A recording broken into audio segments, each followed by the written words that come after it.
today. We'll listen to older stuff today. And it's just like riding a bicycle. Like the surgeon making a hip-hop. Oh boy, oh boy. I don't have much to say. Look at this motherfucker. Dropping off your Corvette. Fresh from the dealership. Oh boy. Plagued by the pace when I yearn to go fast, my class. Oh Jesus. Oh Jesus. Temptation tempts me, temporarily tempting my tempestuous nature. My sailor sailed towards. I don't even know. I don't have anything prepared for today. I'm not even. For my attention. I spent the rent. I don't even. I mean, it's always the same, right? What else is there to talk about? Why else would I talk about anything else? This is a shitty week for spring break. Not very springy. Pretty cold. Seeing is how it's every now and again. But when it's again and again and again, it's like writing the same word again and again and again and again and again and again and again and again. Oh man. It's been a minute since I could be myself, because it's been a minute since pride was on the shelf. Interesting. I was what's the channel called? Let's see if Mary's here. Can't get Mary because Mary's always doing her thing. So I forget what the actual page is. It doesn't show me. But it's the Old World Secrets MTG, I believe. I think that's called. But these guys put out these really great videos, and they do it every single day. Every single day they put out a video. And the funny thing is they get a little bit better view than I do. Just a little bit. Now, like, they don't, you know, they couldn't even come close to competing with pre-Kirk numbers, right? But they do these amazing Tartaria-esque videos, and a lot of times it seems like, were you guys watching my shit and decided to make a video based on the video I made? Because, man, it's kind of weird, you know? It's amazing how similar a lot of the things can be, and the subject matters and whatnot, but still a little different. And I was shocked this morning because I was able to, you know, I clicked on the video 18 seconds after it had uploaded, I guess. And when I went to comment, my comments kept getting removed.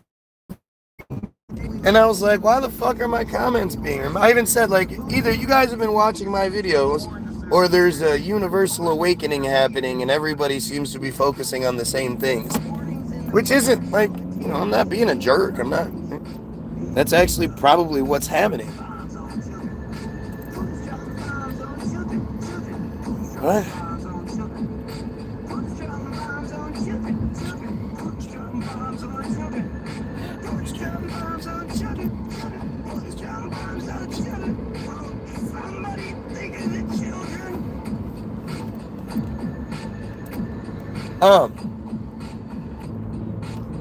But it also, like, it's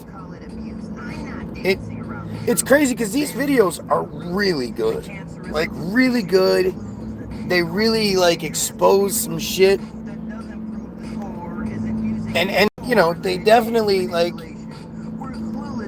the idea that somebody would be able to produce those videos every day, all the footage, the scripts, the editing, all of that daily, just seemed weird to me. I mean, it's all AI audio. People like that should be arrested. You drive around with your dog in your fucking lap, you should be arrested. But of course, look at that vehicle. That person's way too rich to be arrested for anything. Dumbass. It's abroad. Of course, it's abroad.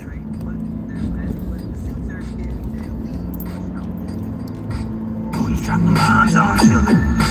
Who's dropping bombs bombs on children. Putin's dropping bombs on children. Putin's dropping bombs on children. Putin's dropping bombs on. Putin's dropping bombs on. Putin's dropping bombs on children.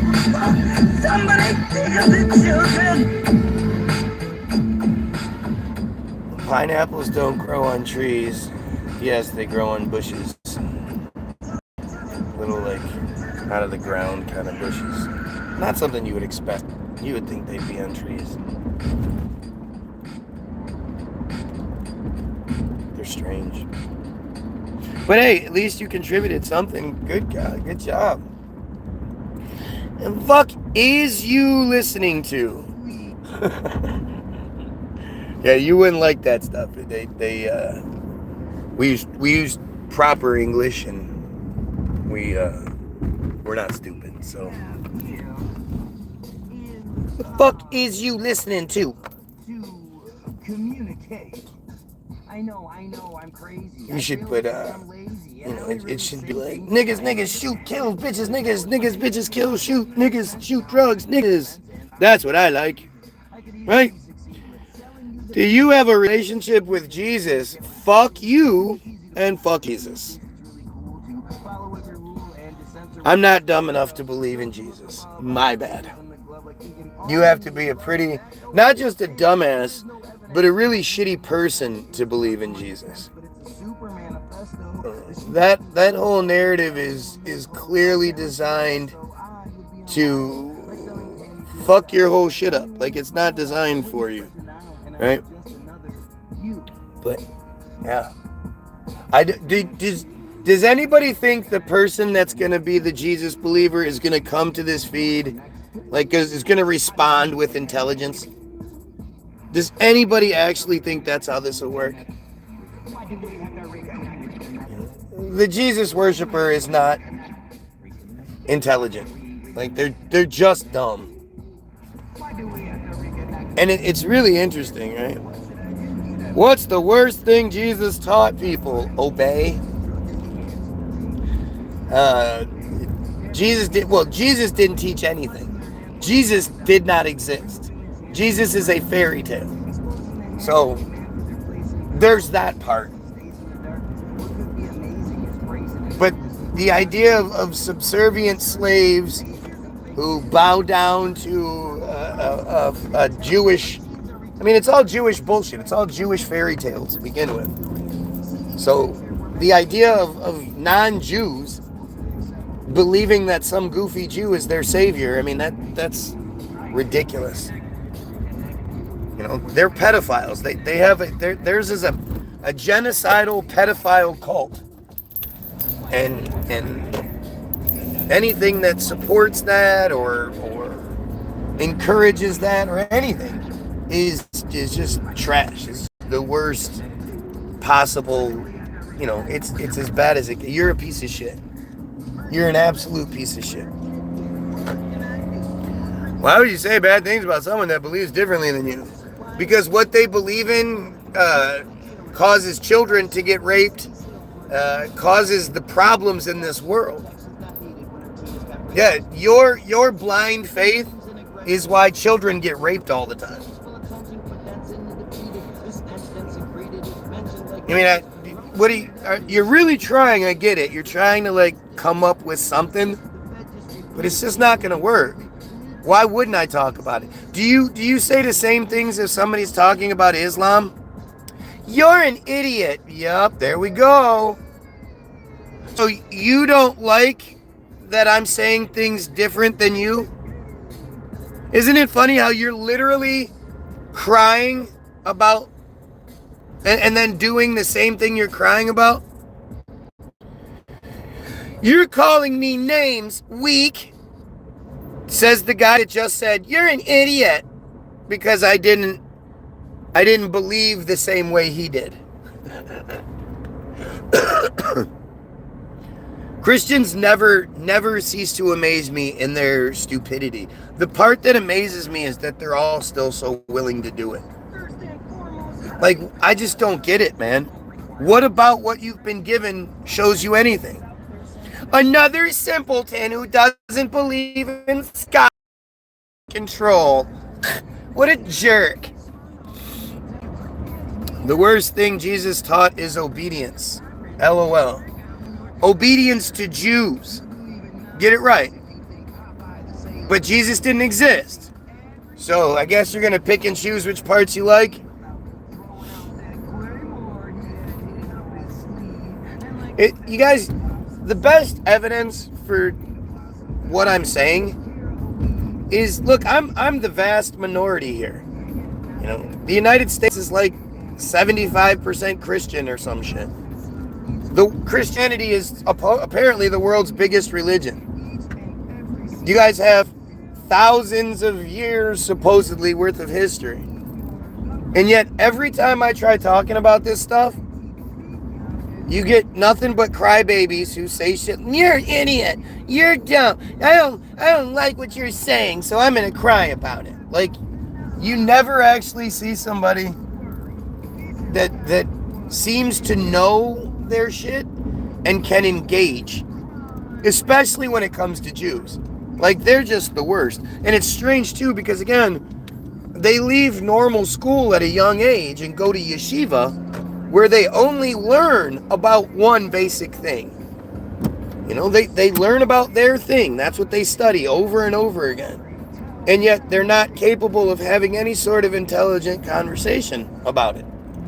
They definitely can't make it sound any better than it is. You know, usually they just lead to the you know, the confirmation that what they do is disgusting. Oh, let's see. Jesus was ultimately gay, nailed by men. Yeah, sure. I mean, Jesus was more than likely gay when you look at the fact that he walked around with 12 disciples, 12 dudes that just hung out, did everything he said, just hung on his every word. Didn't have any interest in females. But then once, you know, hey, that's kind of gay started to become a thing, they were like, oh yeah, Mary Magdalena. Yeah, Mary Magdalena, she was maybe in a relationship with Jesus. Maybe that's how it is.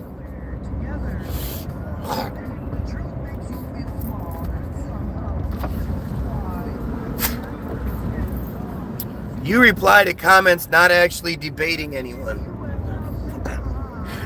What do you think this is? Do you not understand how this works? If you have something to debate that I'm saying in the live feed, then you debate that in the comment section, and then I respond to your comments. If you don't actually say anything of merit, well then no, I'm just going to make fun of you and make you look as dumb as you are. I wish you would come up with something better. But again, this guy literally said that thinking like, oh, this is going to get him. Yeah, I'll show him. You don't debate anybody. You just read the comments. That'll get him. Like, that's the stupidity I deal with. You worship the devil. No, you don't. Your logic is appalling. Oh, is it?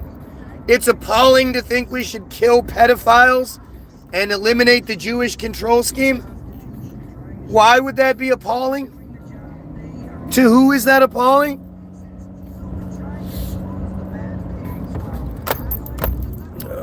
You acknowledge he existed when he was called gay. Explain that. Okay, let's see. Because I love when desperate people say desperate things, right? So, obviously this doofus is paying attention because he thinks he found a little hole that he can jump in on. But I don't know. It's fake. It's all dumb nonsense. According to the narrative that you're given, that's a different thing, right? That doesn't mean it's real. That means the narrative. So according to the narrative, he was a gay guy until they realized how gay he looked, and so they decided to give him Margaret Magdalena. But no, it's all fake, dumb nonsense. And I love that you're so stupid and desperate that you would say something like that, because that just continues to prove my point. I say this all the time. Like, these guys just prove the point with what they say. Obviously, they're not going to be man enough or big enough to be like, yeah, you're right about this or you're right about that. So you have to look at how they actually come at me. And it's this kind of dumb shit that, just keeps proving the point. If I was wrong, they would just say what I'm wrong about. They wouldn't need to name call and cry baby. They would just be like, no, dude, you're wrong about this because of this. Really simple shit. Instead, it's every desperate thing you can come up with, again, because you're stupid. If you ask me about why I think the way I do, I'm not going to name call and cry baby. I'm going to go into it. I'm going to try to give you as much information as possible. But you'll never see that. You'll never see that on here. You never acknowledge when you're wrong. What have I been wrong about? And I have acknowledged being wrong. I've left the video up showing that I was wrong. Yeah. Your desperate stupidity just makes you sound like such a crybaby.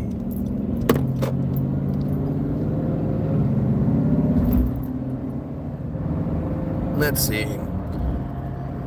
Yeah. Okay, one time. Well, I was wrong. Am I supposed to acknowledge being wrong? I'm not wrong. I was wrong my whole life thinking the earth was round. I was wrong buying into the whole space narrative. I can't sit here and be like I was dumb. I've been a Christian. I was never that stupid. This is what you do it. Why won't you just acknowledge when you're wrong? Yeah, there we go. Am I supposed to engage with that? Is that supposed to be a thing?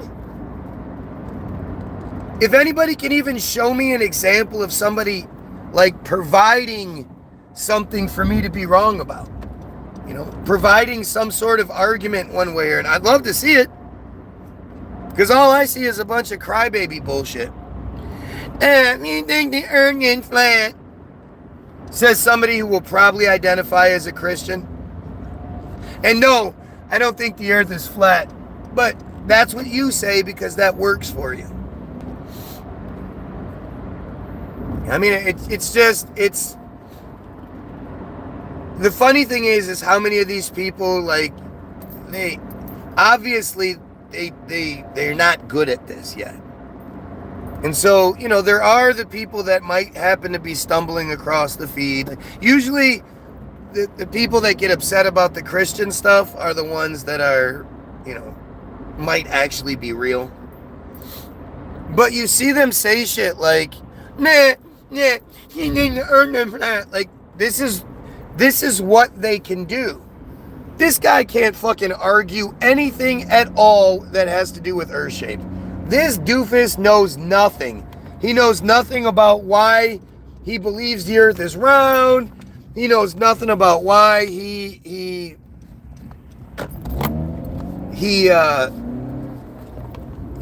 any of it. He doesn't know why it's not flat. This is just what the shit that they say.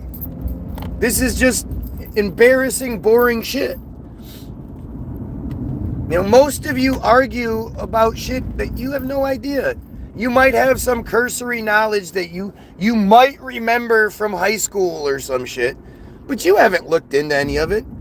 All of you Christians, you don't actually read your Bible. You don't know shit about your Bible. And you definitely don't know about, the history of the Bible or why you believe the things you believe.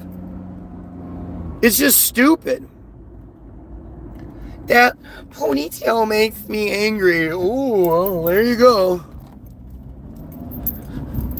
Everyone is stupid besides this guy. Well, all of you are, yeah, for sure. And most people are, yeah. I mean, anybody that believes in Jesus is pretty stupid. Yeah. Anybody who supports anything Jewish, Israel, anything like that, not only are you stupid, you're an absolute piece of shit. And again, like I say, nobody's sitting here waiting for me to say the right words so then they can start giving reasonable arguments. These guys are all just stupid. They're not sitting on some great argument. They're not, it's just stupid. It's just stupid being stupid. And if they had something better to say, or if I was actually wrong about anything, they would absolutely jump right in and tell me. Why wouldn't they? If I'm wrong, why would you waste time with all the other shit? I'll go, hi guys, the titles don't matter any more than the manipulated numbers. Well, I mean, the numbers matter. The amount of people you reach matters. Whether it's what you see is accurate or not, that's a different story. But the numbers absolutely matter. And the more people we can get to just have the conversation, the better. Netanyahu is dead. I hope Netanyahu's dead. I actually pray to Jesus Netanyahu is dead. I pray to Jesus, Allah, Henry, you name it. I pray to every deity there ever has existed, ever will exist, anything, that not just Netanyahu's dead, but Itmar Ben-Gvir, Bezalel Smotrich, all of those fucking pieces of shit. I hope they all die. I swear, I've seen you talk about flat earth. No, you haven't. Around Israel. Yup, sure is. Because the Jews tell you it is. He reads things like we're babies or we're angry. LOL. You tell me how I'm supposed to read that. He reads things like we're angry or like we're babies or angry. LOL. Does that make you feel better? Again, go through the comments. There's nothing. Not one person has attempted to address anything I've said. Not one of these guys has been like, yeah, I agree with you. Pedophilia is absolutely abhorrent, and we need to do everything we can to kill pedos. We need to stop genocide. Blah. None of them say anything like that. And then none of them, engage me on what I'm wrong about. The earth is round. Is that your idea of an argument? You have no reason to believe that other than the Jews told you to think that way. But hey, that's how you think about most things, so you don't notice it. Bro, wait, you don't believe in spaceships? Never mind. Yeah, I know, right? Spaceships. All kinds of spaceships flying around. Spaceships. UFOs and aliens coming to fuck with rednecks. Oh yeah, I believe it. Aliens are like, let's travel through the universe and we'll go to Earth. And what we'll do is we'll kidnap rednecks all the time. Fuck government officials. Fuck anyone that actually matters, might have any sort of intelligence. Nope. We're gonna attack the rednecks. We're gonna kidnap the rednecks and stick things in their butts because we're gay. It's fucking silly, man. It's all silly, and you can see how the narrative is manufactured to, touch on your fears. Wait, they stick things in our butts, but I'm not gay. I swear I'm not gay. Just had a couple of weird experiences in college, but I was just experimenting. Jeez. Caron, what's going on? I know my Bible. No, you don't. And the history, I bet you do. I don't believe in God, but I sure do have a Bible to roll blunts. That's the only way I'm in touch with God. I wouldn't smoke off of Bible papers to save my fucking life. Ugh. All that ink and shit. Fuck that. I mean, I know in a pinch you can do that, but nah, I'm good. It's 2026. There are far too many other ways to do things for me to have to do that shit. Like, how many kids today actually smoke out of pop cans? Do you think that's even a thing? You think kids today still make pop can bowls?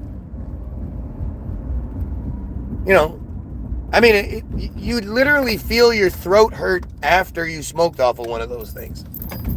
All the I wouldn't say paint. I don't know what is it that's on the aluminum cans. Not even paint necessarily. It's like embedded into the can itself, right? But all that aluminum and all that shit that you're burning, yeah, that can't imagine that was too good for people.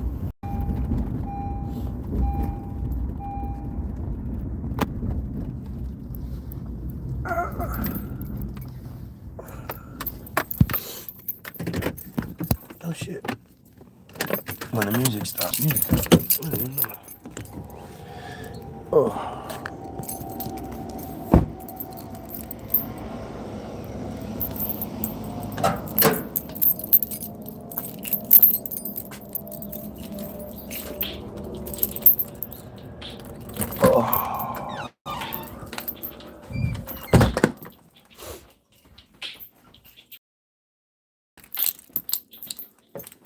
Hola, what are you doing?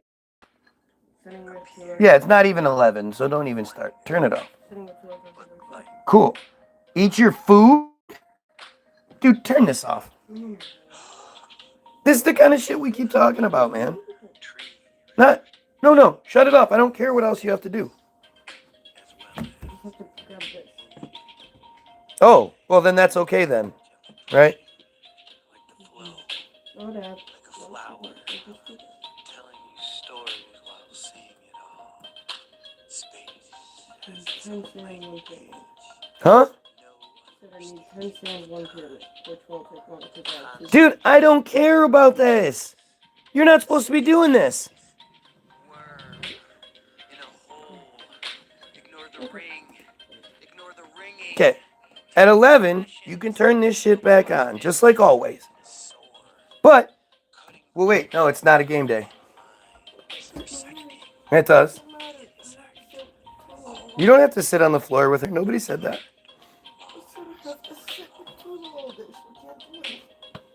I mean, you don't have to sit with her. You could sit with her. You don't have to sit on the floor. What's the matter? What is it? What's wrong? Whose hands are cold? Here's a simple question. Why aren't they puffing out their chests and bragging they're the best when they've done all this before? According to the pressman using science to the Let's see. It's simply nothing more than But you haven't made any. Yep. I haven't said anything. It's me. I haven't made any factual statements and blah blah blah blah blah blah blah. the stick should be revered. Funny how it's always the same crybaby, The government always bragging about everything. right? It's not like one. You guys know, But like how one like you guys, you're here every day. So you already know what I'm talking about, what I'm going to talk about. You don't need to be prompted. You should be able to debate, you know, because you want to debate so bad. You should be able to pick things I've said in the past and fucking debate them like a reasonable human being. What's the problem? Who decides what is wrong if you're the moderator of the chat debate? Me. Like, what are you talking about? Fuck are you talking about? You decide what's wrong for you. If you're watching this feed and something I say is wrong, then you address it. If not, shut the fuck up.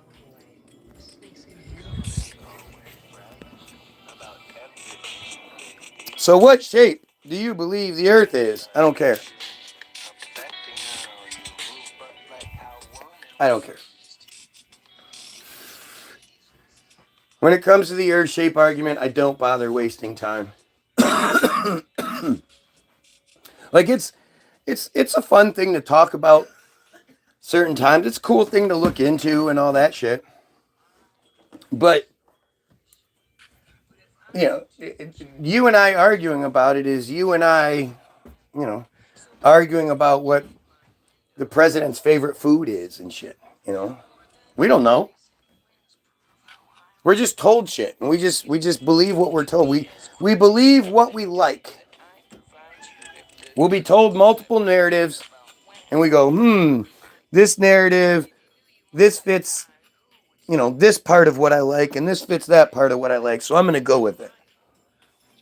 It doesn't matter, it doesn't matter what evidence you're shown or not shown or anything like that. You believe what you want to believe. Can't name more than 2 gods, but says it's stupid. Sounds like he hasn't read the Bible. You saying the Bible has more than 2 gods in it? Does the Bible have more than 2 gods? Does the Bible have more than 1 God?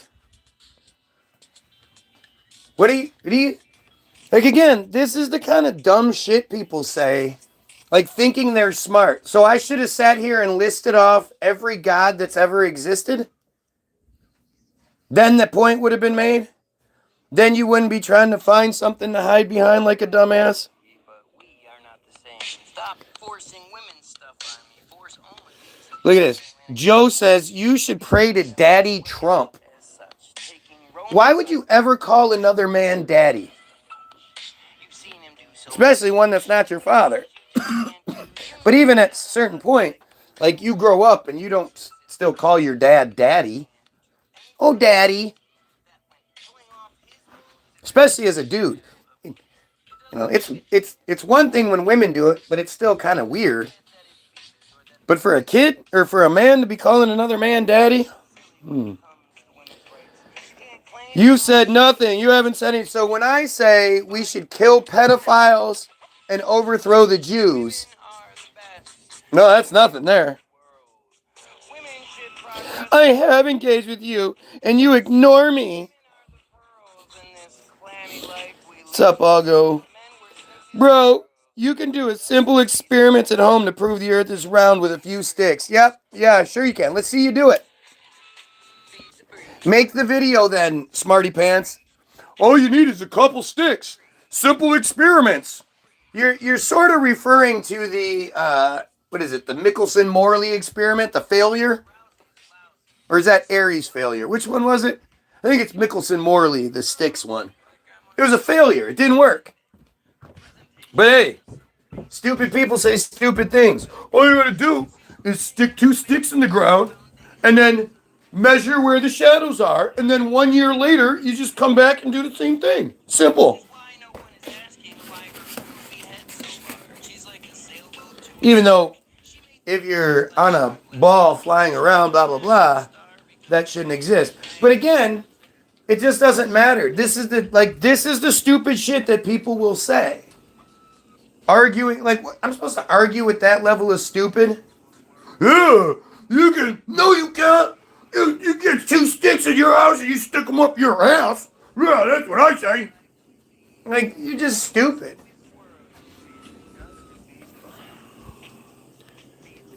What else did the Jews tell us to believe? Everything. Everything. Everything that sort of exists and run things and has any sort of real footing in our society, if you look up the history behind it, probably Jews.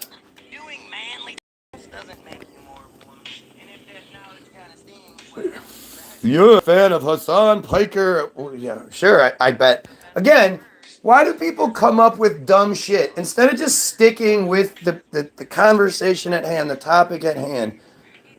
Well, I know why. It's because they're prepared to argue the things that they say. A lot of times we're talking about shit that they're not prepared to argue with anything other than, So they just, it's, it's stupidity. Stupidity rules the fucking roost.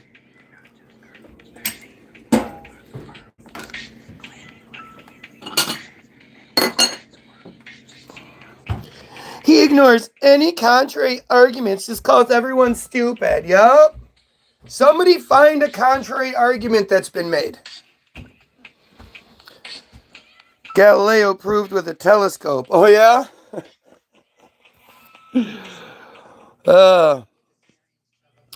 I think I very well may be. That's the Democrat way. Now dumbass is talking Republicans and Democrats. Love it. Prove I don't know my Bible. You can't. Oh, man. God, are they stupid. God, are they stupid.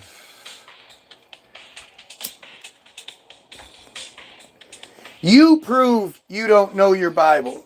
Just in everything that you're doing, your entire presentation proves you don't know what the fuck you're talking about. What about Matthew 24:34? What do you think of Matthew 24:34? Don't look it up now. You know it. Oh, apples work way better than soda cans. I don't know about that. I mean, it's much healthier. It's embedded in the cans.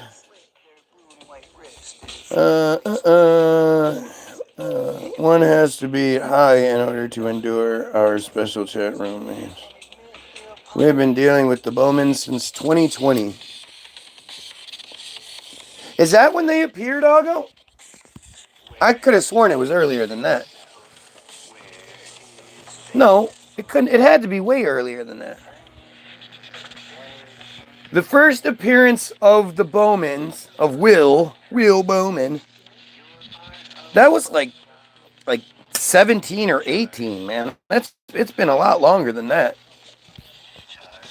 I was on the video with Jeremy, and suddenly Bowman character pops in and starts going, "Put Todd in the line, put Todd in the box, and I'm like, what the fuck are you talking about? And then suddenly Todd Church showed up, like they both showed up at the same time. Well, shortly after each other. And I'm trying to think of like something that was, it had to be like 16, 17. You think people watch you every day? Right. So you're saying it's different people with the same profiles? It's almost as if they're commenting as if prizes were to be won. Yeah, isn't that weird? Almost as if they're just trying to gain points in some weird ass little system instead of actually having realistic human debates. Gotta love grumpy ass boomers. Yeah, I know. Those terrible people that think we should kill pedophiles and overthrow the Jews. Yeah, man, boomers indeed, huh? Not one shit talker has ever even come close to saying, yeah, we should kill all those pedophiles. That's unacceptable and unacceptable. Unacceptable. They never say anything like this shit. Why? The Bible is a fairy tale book, a Jewish fairy tale book. God, the Word of God, the Holy Spirit, brr. All religions are pathetic. They are indeed. But religions aren't pathetic per se. Religions are just a thing. The pathetic side is the people that believe in the religions. So if it's a fairy tale, why do you want to use the embers of it to live in? Well, why do you want to use the embers of it to live in? Why do you use equality and all the Christian values? Why don't you follow the Islamic teachings, Hindu South Americans? I mean, this person is saying, why do you think for yourself? Why do you think for yourself? Why can't you, you're supposed to believe something you're taught. You're supposed to, so if you're not going to believe the Christian stuff, then why aren't you being more Muslim? I mean, just the stupidity, the desperation that comes to people when they can't make actual arguments is just shocking. I mean, it really is shocking to continue to see it and then understand that, like this dumb broad's allowed to vote and shit, right? This person is allowed to potentially own a firearm or You know, anything like that. And this person believes in fucking goofy ass fairy tale bullshit Jew stories. Just like they're supposed to. I just thought. MAGA never learned. They dropped out to sample the family moonshine. What? I just don't understand. Points. Gotta get points. One God, that's three. But then there's those Canaanite gods Moses was always fighting with in Egypt. Except the Egyptians don't talk about it. You know. The Egyptians neglected to write down that part of their history, even though everything else was very carefully crafted and all that.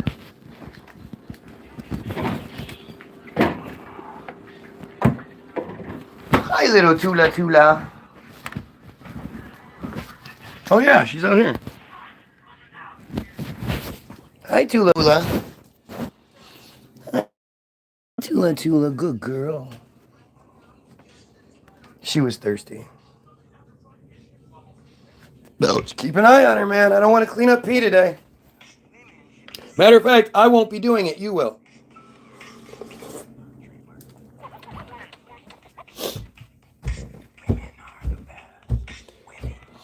If you need an invisible thing and the threat of eternal torture to be a good person, you're not a good person. That's a very good point. If you need to be told how to be a good person, you're not a good person. Right? You know, a good person, like, that's just natural. As a matter of fact, the good person in you is what's sort of bred out of you. You're forced into some other dumbass version. Like as a kid, you don't discriminate against somebody else because they don't believe in the same sky daddy you do. Right? That's something you have to be taught.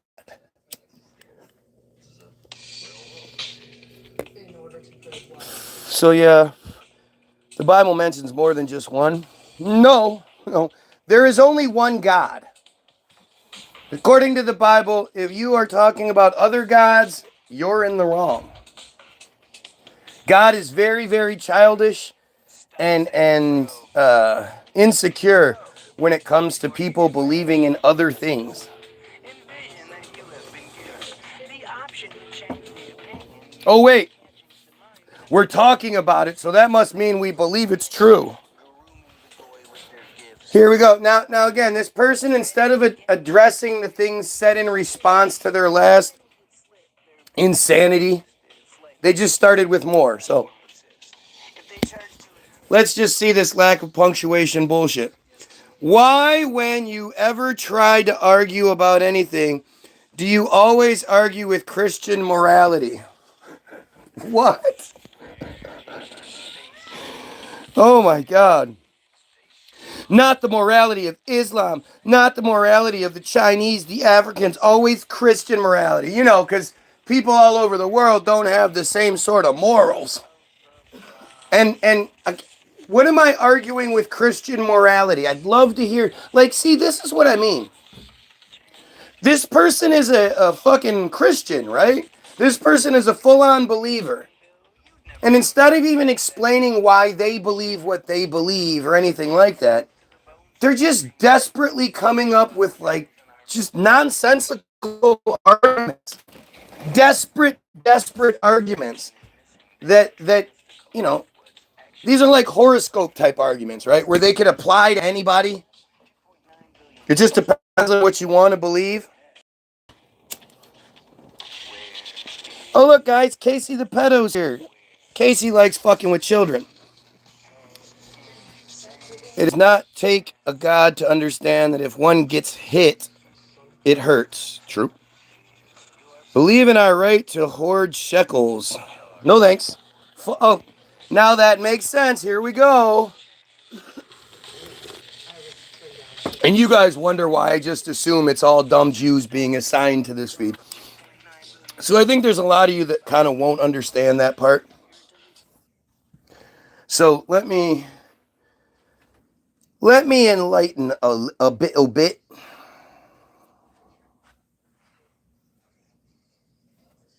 Let me just enlighten a little bit here.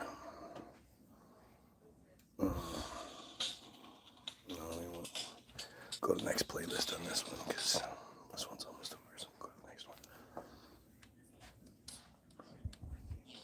Attacking our sequels. Who doesn't want that?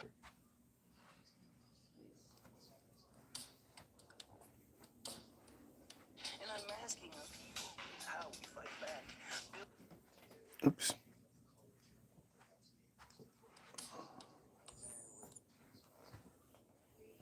What the fuck? All right. Oh yeah, that's why it's not working. All right. So we got to go to wiki first. Then we go to the other side first. All right.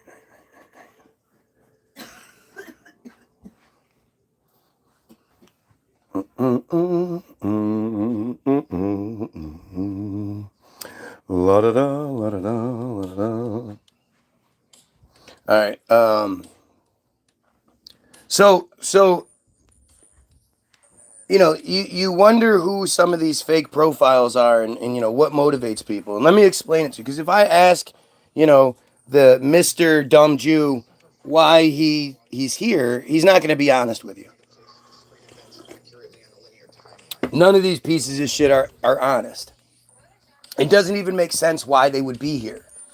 Unless Act.il is a social networking service used by supporters of Israel to oppose, quote, online anti-Israel content, such as the boycott, divestments, and sanctions movement.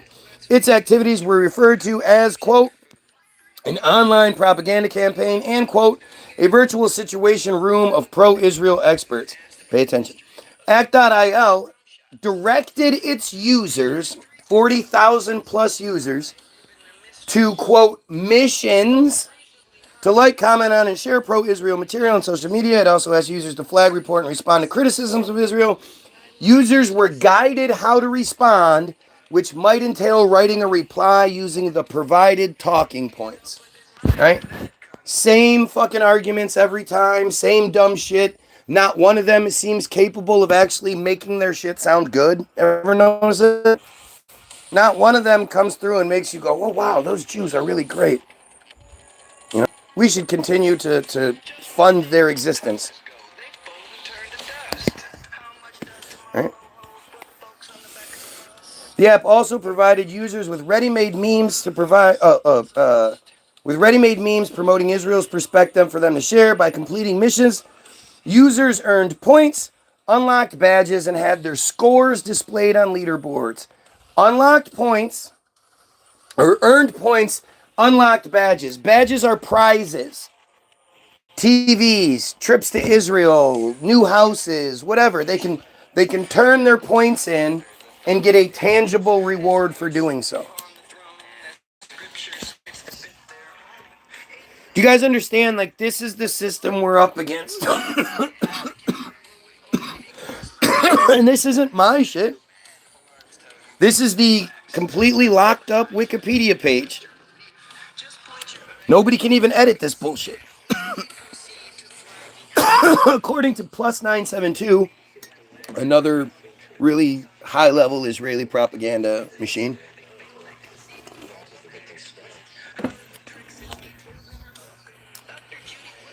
Act.io was the centerpiece of a digital campaign called For Israel, announced in 2017 by Gilad Erdan, then the Minister of Strategic Affairs, for the promotion of Israel and the delegitimization of boycott, divestments, and sanctions. Again, listen, the Act.io app would assign users to, quote, missions to challenge social media posts it considered to be critical of Israel or in favor of the BDS movement. Erdan called it the Iron Dome of Truth.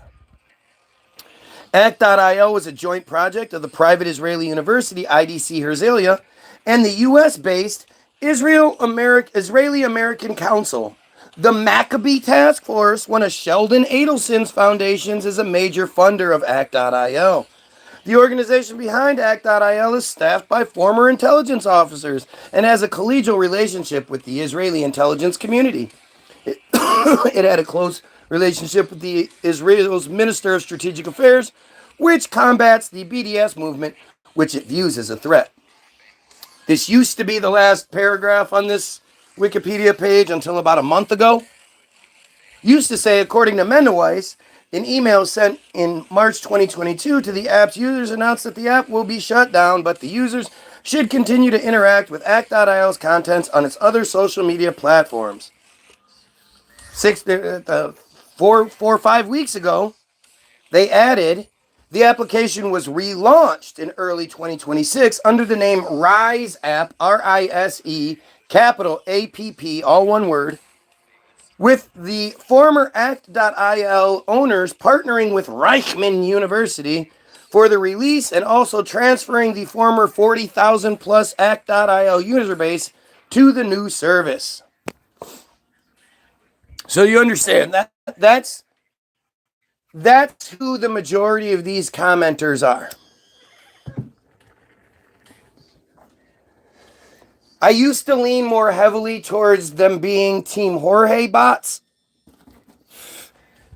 but especially since the app was relaunched and you see a much more personal tone, you know, they seem more likely to not only acknowledge they're Jewish, but also acknowledge their pedophilia. You know, it's actually really fucking weird.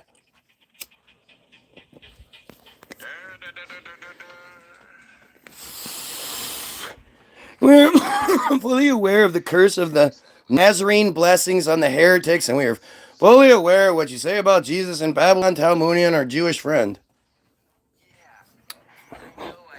And you still believe it.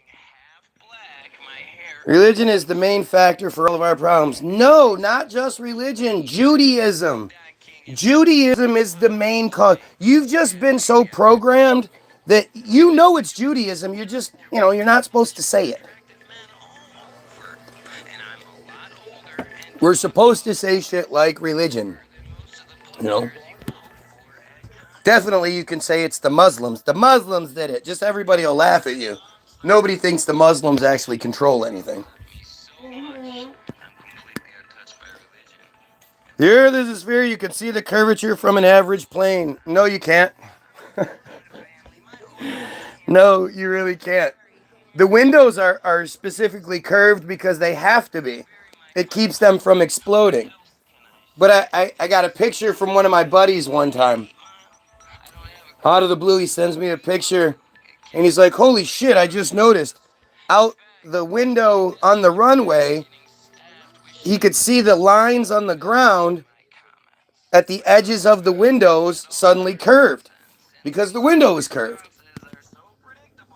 You know? You could see it from a plane. You think if you could see it from a plane, it would still be an argument? It's 2026. The best argument for the Earth not being round is the fact that there's an argument for it.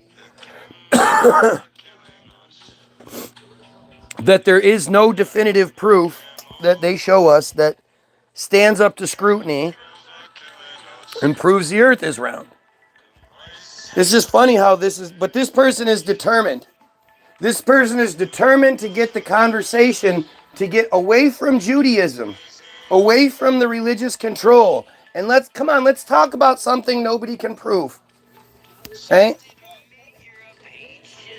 It's a sphere. It's a rock. You know what? I haven't done it in a long time, but let's have some fun. You got me, okay? Let's talk about the other thing you're allowed to believe, right?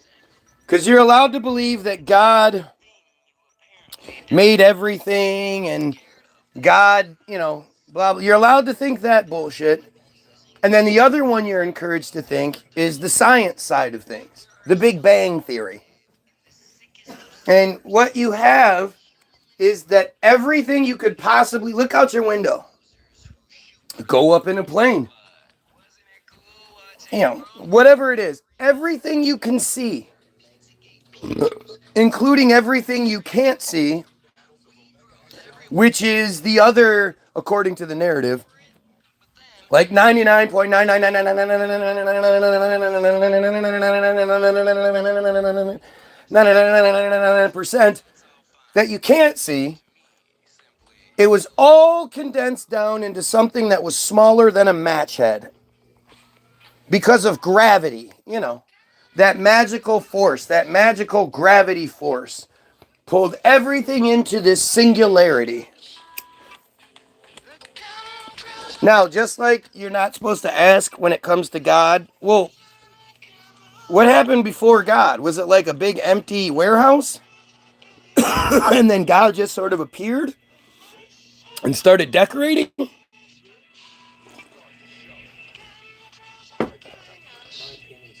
What happened before this? It was a singularity, just this like little dot inside the giant empty warehouse?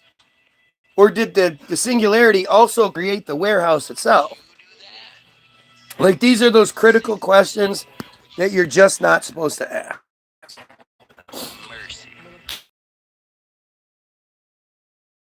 See, or something like that. You just squeeze it from every angle. Eventually, it's going to explode in a huge explosion with fire and debris flying in every direction, right? Isn't that what happens when you squeeze something? Well, apparently that's what happened. And it erupted like a fountain in every direction, continuously spewing out stardust and the basic foundation pieces for the universe. And so, according to the narrative, because again, they can look at a telescope and see all the way back to the Big Bang somehow. There's the explosion, then there's the dark part, then there's the universe part, right? The galaxies and shit like that. All the stardust and shit. And it's always funny to me because, like if you take a marble, say you take this thing, this round thing here. This is this big, right?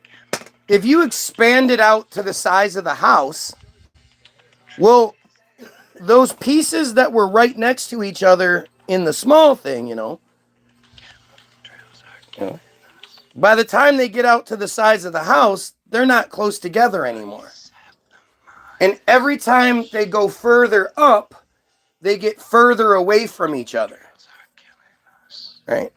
So by the time you get miles away from the thing, you're not going to still have a particle here and a particle next to it.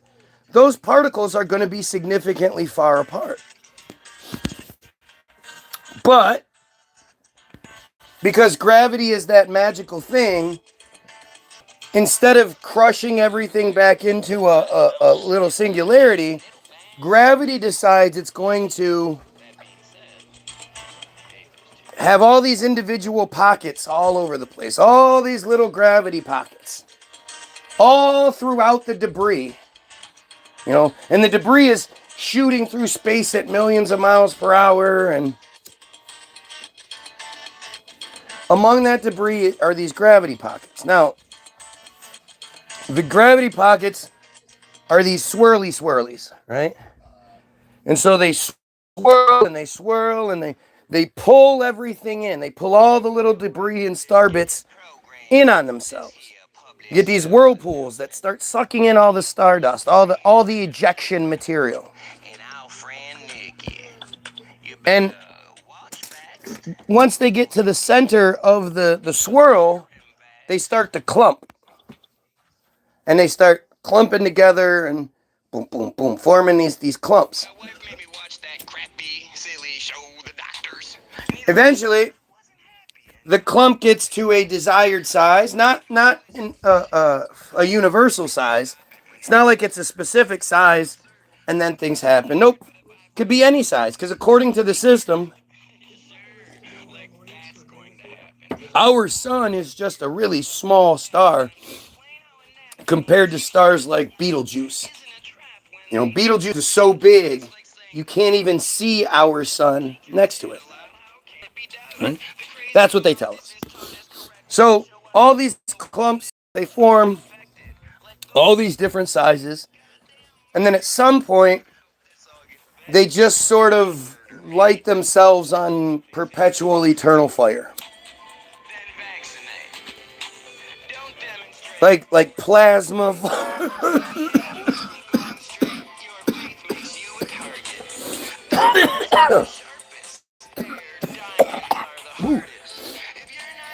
They light themselves on plasma fire that burns forever. Well, not really, but according to our meager lives, forever. And again, they're in an oxygenless, airless vacuum of space. And yet somehow these giant fireballs happen. And even though they're in a vacuum of space, there's still a north and a south pole for reasons. We don't. It doesn't make any sense. But along the center line of all of those suns, radiating out in concentric circles and rings, are more gravity pockets. Right? And actually, we're sort of skipping over the idea of like the center of the galaxy is a giant, humongous sun or a bunch of these stars, or I don't even fucking know what they try to say. But there's also a center point in that too. But along the center line, these gravity pockets, these swirly gravity pockets appear. And they start collecting more stardust and shit. But this time, instead of lighting themselves on fire, well, okay, so it's funny that they don't really talk about gas giants anymore. Like, we used to be told that Jupiter was hundreds of times bigger than the Earth, but it was a gas giant, which is some like, it's got a rocky core, but the outside layers are just compressed hydrogen, and it's like an illusion, I guess. And then on the outside layer, there's like a really hard compressed, highly compressed hydrogen shell, but it's literally supposed to be gas. Like, I don't fucking know. It's really dumb. And they don't really talk about it too much anymore. Back when space travel was sort of Star Trek, and, you know, it wasn't nearly as like they hadn't yet not delivered. You know, they were still making all the promises, and we just believed everything they said. Nowadays, we're like, yeah, you say that all the time. You guys have been telling us we were going to stay in hotels in the Earth's atmosphere for like 20 years now. Come on now. All right. Oliver, clothes off. What's happening, buddy?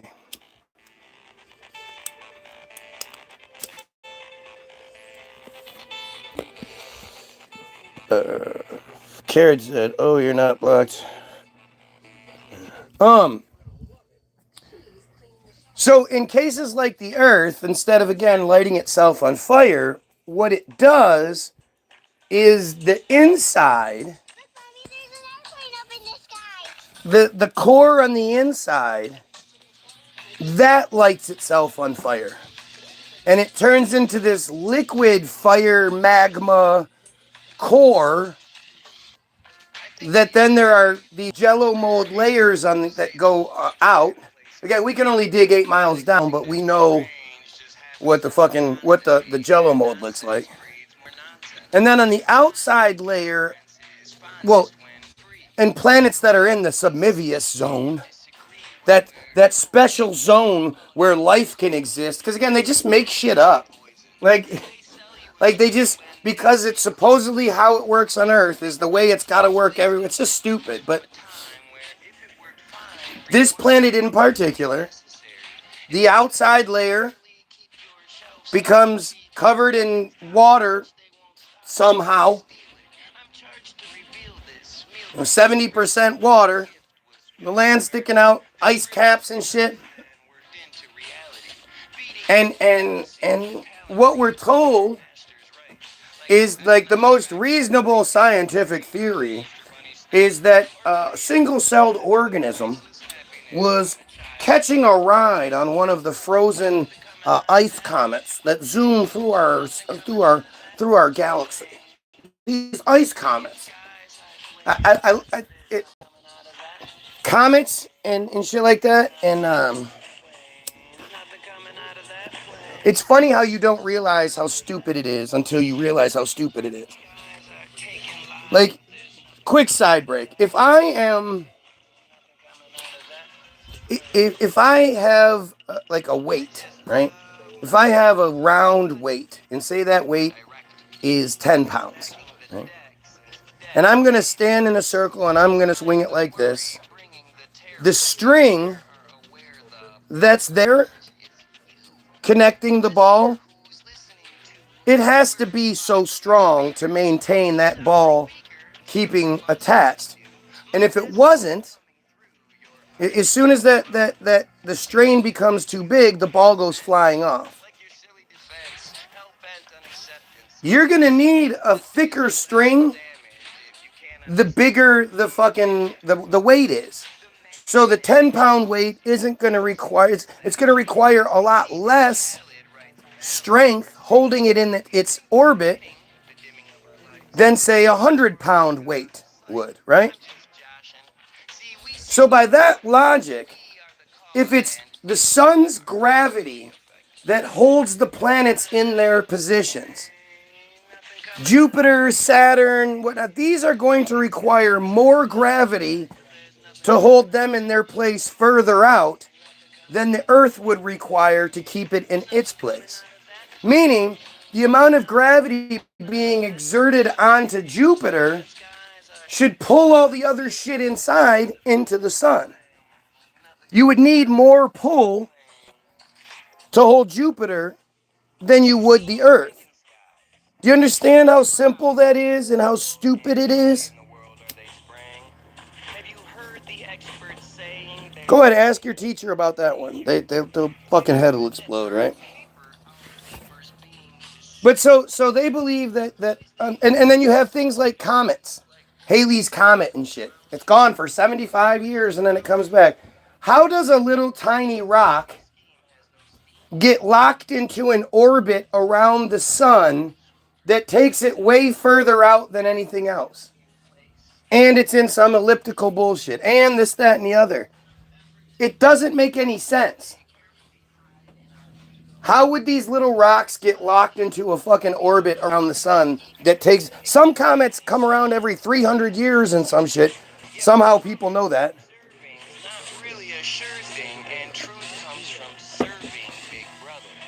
But it's all fucking dumb. Oh, look.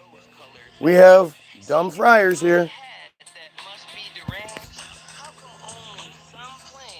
Dumb friars. So you have to ask yourself, okay, so they say that the magical comets, ice comets, and the reason they have the tail is because the ice is melting. It's so dumb. It's so dumb. It's interesting how in the fucking world we're in today, with the skepticism that we have and the technology we have, good thing there's no comets, huh?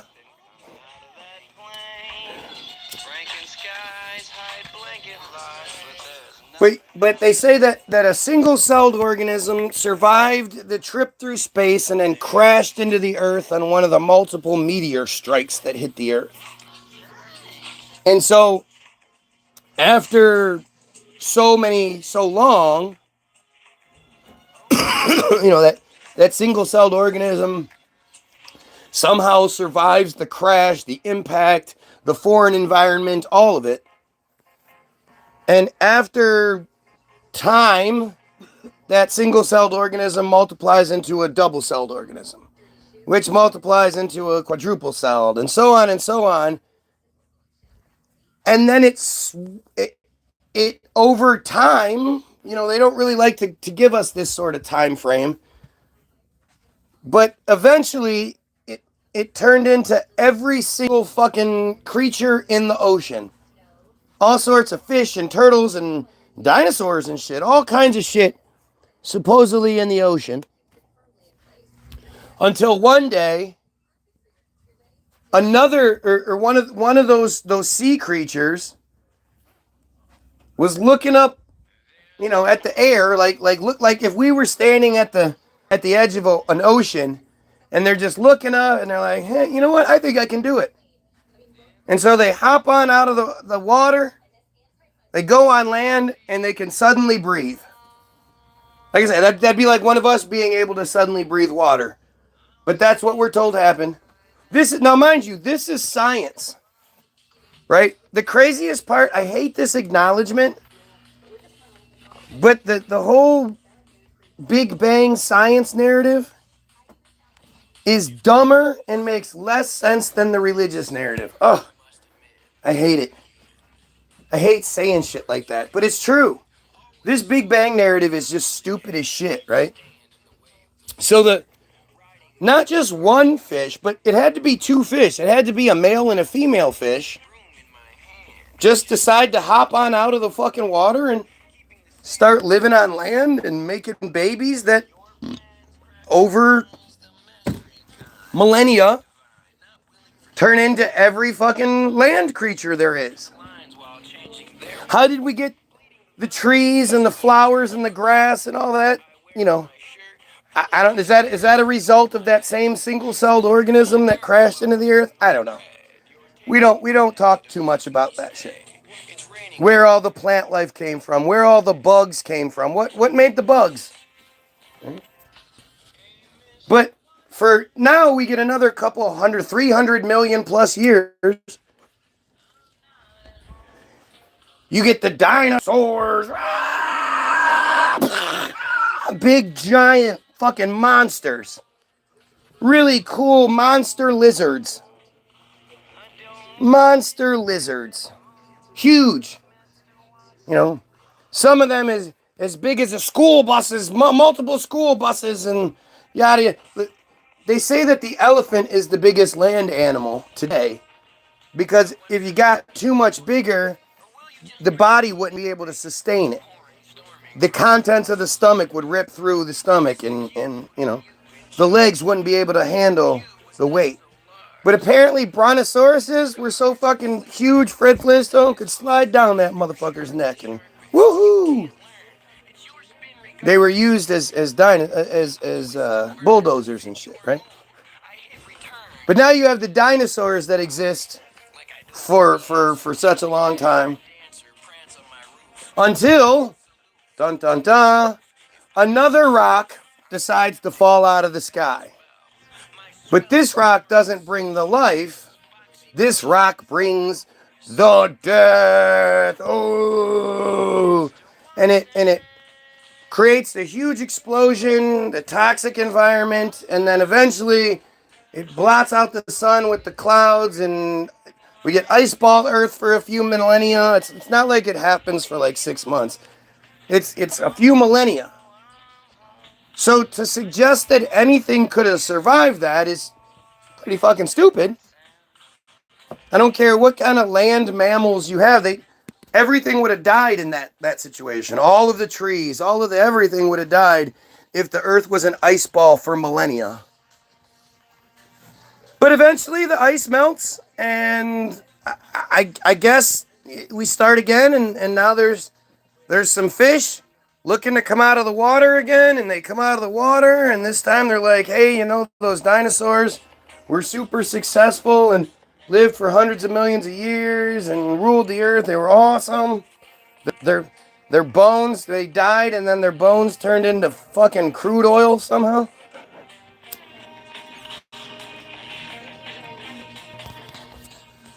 But This time, let's not do that. Let's go in the opposite direction.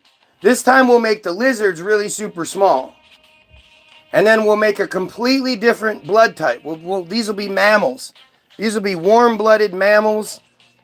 And we'll make a whole variety. We'll make fucking, I don't know, tigers and monkeys and elephants and rhinoceroses and giraffe to giraffes and giraffe to giraffe.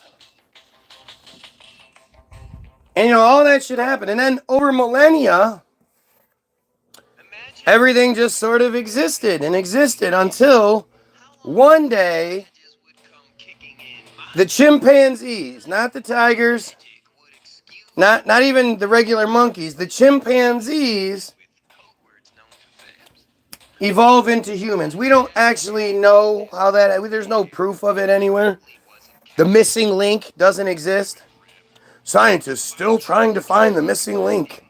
I love how ZZ Top made the rounds on all these old shows, you know, from the 2000s or whatever, the 2010s. They were on King of the Hill. They were on lots of shit. Like, everybody listens to ZZ Top. You know that one song. Or two songs. Right. You know, like two songs. You know the pantyhose song, and you know that the LaGrange. It's called LaGrange. Well, the air was fine if you got the time. Well, now I might be mistaken. Song's awesome. Nobody fucking listens to ZZ Top. Nobody. They must be super Jews or something. Yeah, but you don't just get to decide that you make a couple last dollars. The Jews have to allow you to. So I'm sure there's lots of old school bands that would love to just be on TV show after TV show so they can make a few extra dollars. What did ZZ Top do? Back to the top. To the question I asked, with death by... But yeah, we don't get tiger people. We don't get elephant people. We don't get dolphin people. We only get chimpanzee people. And those chimpanzee people live the same way, basically, for... Like, it's funny how this is where the story gets really interesting. Because you go, you know, they were the cavemen people, but then there was, like, the previous version of us. The people during Jesus' time and shit. And on one hand, we're supposed to believe that these were, like, you know, nothing people. Right? They didn't have cars, electricity, communications, anything like that. At the same time, they were better builders than we are today. They were building structures and aqueducts and tunnel systems and catacombs and all sorts of shit that still exists to this day, and we can't even begin to replicate. But they were, you know, less advanced than we are. So that's when the whole Tartaria, you know, reset sort of thing comes into play, and I don't, you know, that's when history gets really fucked up, even more so, I guess. But that's your Big Bang Theory, right? That we basically live the same way until a few hundred years ago when we sort of started questioning things. But in the last, like, 100 years, we figured it all out. Not only did we figure it out, we figured out the secrets to the universe, the Big Bang, the singularity, and we know it all. Yeah, see, it takes millions of years for the nebula gases to coalesce and come together and form. It's like, oh, well, how do you know that? What have you been studying for millions of years so you can see how that works? Oh, it's because when we look through the telescopes, we could see back in time. What?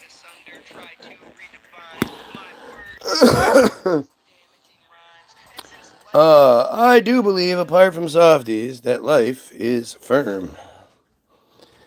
Alright, hang on a minute. Look at this shit. Guy is incredibly dumb. They have been studying the universe, dipshit. Oh, that's the best you could come up with, huh? They have been studying the universe. Yep. I mean, let's just say you believe the narrative, right? Doesn't it sort of matter that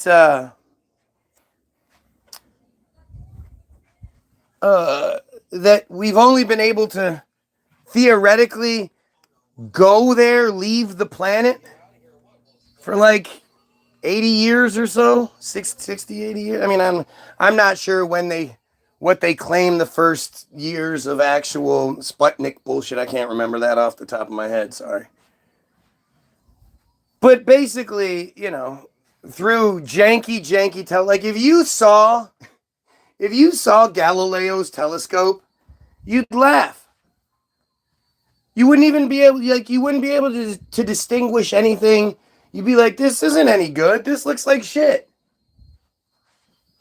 You just believe what you're told to believe because, one, you don't want to get, ridiculed. And two, I mean, you have to believe all this shit.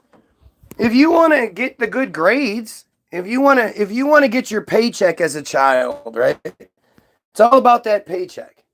And this is actually what I did want to talk about earlier is the whole slavery system, because all goes real big on the depopulation shit.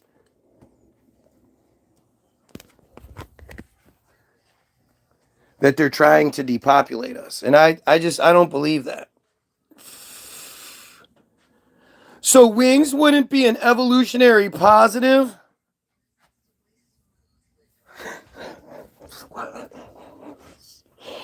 Oh, Jesus. It's okay to be uneducated, bro. You don't have to hate society or make up your own reality to feel smart. Again, how come nobody just debunks what I'm saying? What did I get wrong about the Big Bang Theory? What part did I get wrong again? Come on, I'm so dumb. Which part did I get wrong? I sure would love to hear it.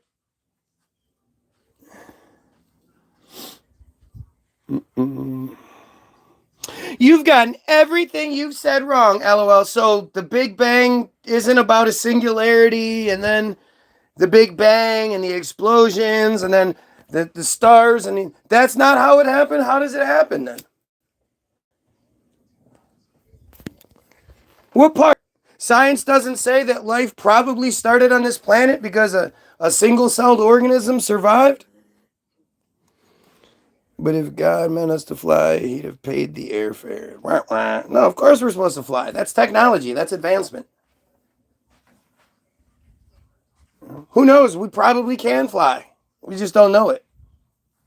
I mean, not just because you have wings doesn't mean you can fly.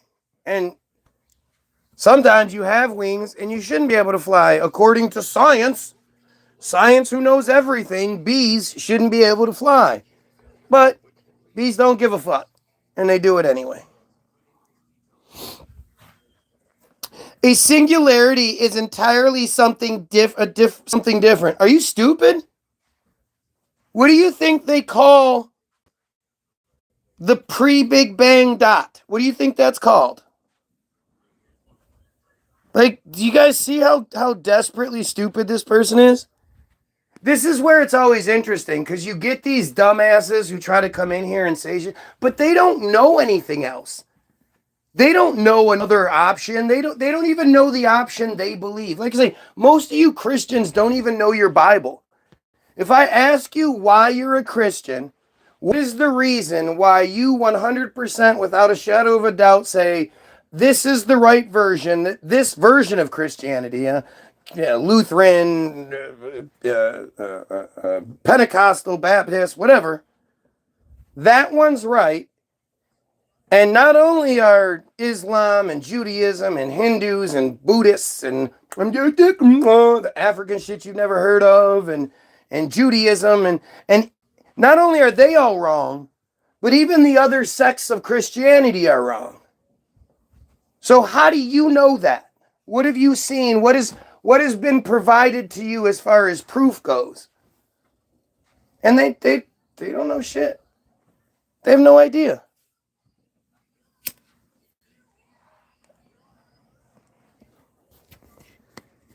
And they want to come on here and try to act like they know something? No, that's not correct. What you're saying is wrong. Okay, so enlighten everyone. Oh, I can't. I don't know anything. I just have a job to do. Guy, the type of person to believe planes are a technology not of this earth. What? Now you're just getting dumb because you don't have anything else? There was a flash at conception. There's your Big Bang. Okay. Yep, I think penguins fly, for sure. Bumblebees do actually defy physics. Actually. Oh, well, at least I got the dumbass's approval on that one, huh? There are literally places all over the earth called mystery spots. They're called mystery spots because the laws of physics don't seem to apply the same way that they do everywhere else. And they can't really explain what the fuck's going on. But hey, these are the laws of physics. And laws are not to be broken. And all of those things were figured out a couple hundred years ago. We're still going off of it. Yup. It's a joke. This guy's girlfriend is Beth Ann Fetterman. Oh man, you are a clever chap, are you? Singularity can be used in different ways. No, what do they call the little dot that was before the Big Bang? It's called the singularity, you leptons. You don't fucking know what you're talking about. This is why I don't even bother getting into it, because not only is everything that we would argue about just information we've been given by the Jews, the controllers, but you guys don't even know it. You don't know your side. You just start crying and when you're this guy, the type of dude, that's all you can come up with. Singularity refers to AI. Oh yeah, that's what it is. You know, ground zero is what they call where the nuclear blast happens as well. It's also what they called 9/11, where the towers went down was called ground zero. Do you think it's possible that something can refer to multiple things? What? No, that's dumb. Well, wait. No, because dumb actually means somebody that can't speak, but also means stupid. So, that's a bad example, huh? That would be a word meaning two different things, huh? Oh, shit. Oh, I just did it again. I said shit. And shit is either poop or it's an expression like, damn it, Oh, I did it again. Damn it. Damn it's another one of those things. It could be an expression, but it also means to stop the water from flowing. Man, what are we going to do? We almost might have to be intelligent and discern which word is what it's supposed to be. Right? Or we might even acknowledge that we don't know everything. Wow, that's crazy. His version of the Big Bang is what he puts in an extra rock. Yep, comes from the rock. Isn't it funny how nobody is actually, like, what's wrong? What part of the Big Bang narrative did I get wrong? Other than everything. This is what you do when you can't actually make reasonable arguments. You just ad hominem. All you have is ad hominem. I guarantee you, I know more than you. Oh, you guarantee it? Well, I guess we can hold you to that, can't we? I guarantee I know more than you. I've been on YouTube for 14 years and I have 38 subscribers. Thank you very much. Jesus Christ. Yeah, no, it all tokes and jokes.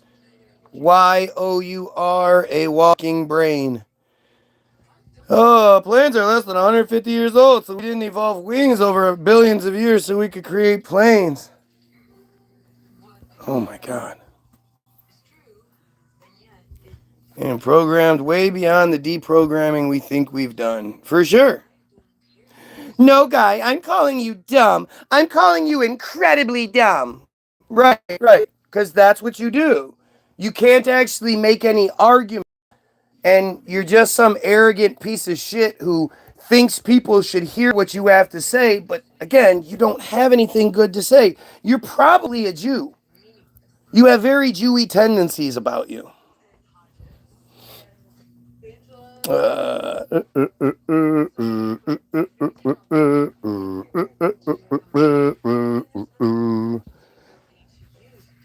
Guy calling others an arrogant piece of shit. Yes, you are an arrogant piece of shit. You walk around claiming you believe stuff and you know stuff and you can't even back it up. You don't even know why you believe what you believe. You're just some dumbass who's trying to get attention and compensate for your shortcomings. It's all good. No, I'm not Jewish, guy. I'm Angelican. Yeah. Well, the one thing we know about you Jews is that you lie about everything. But you could not be. You could just be a dumbass. That's entirely possible.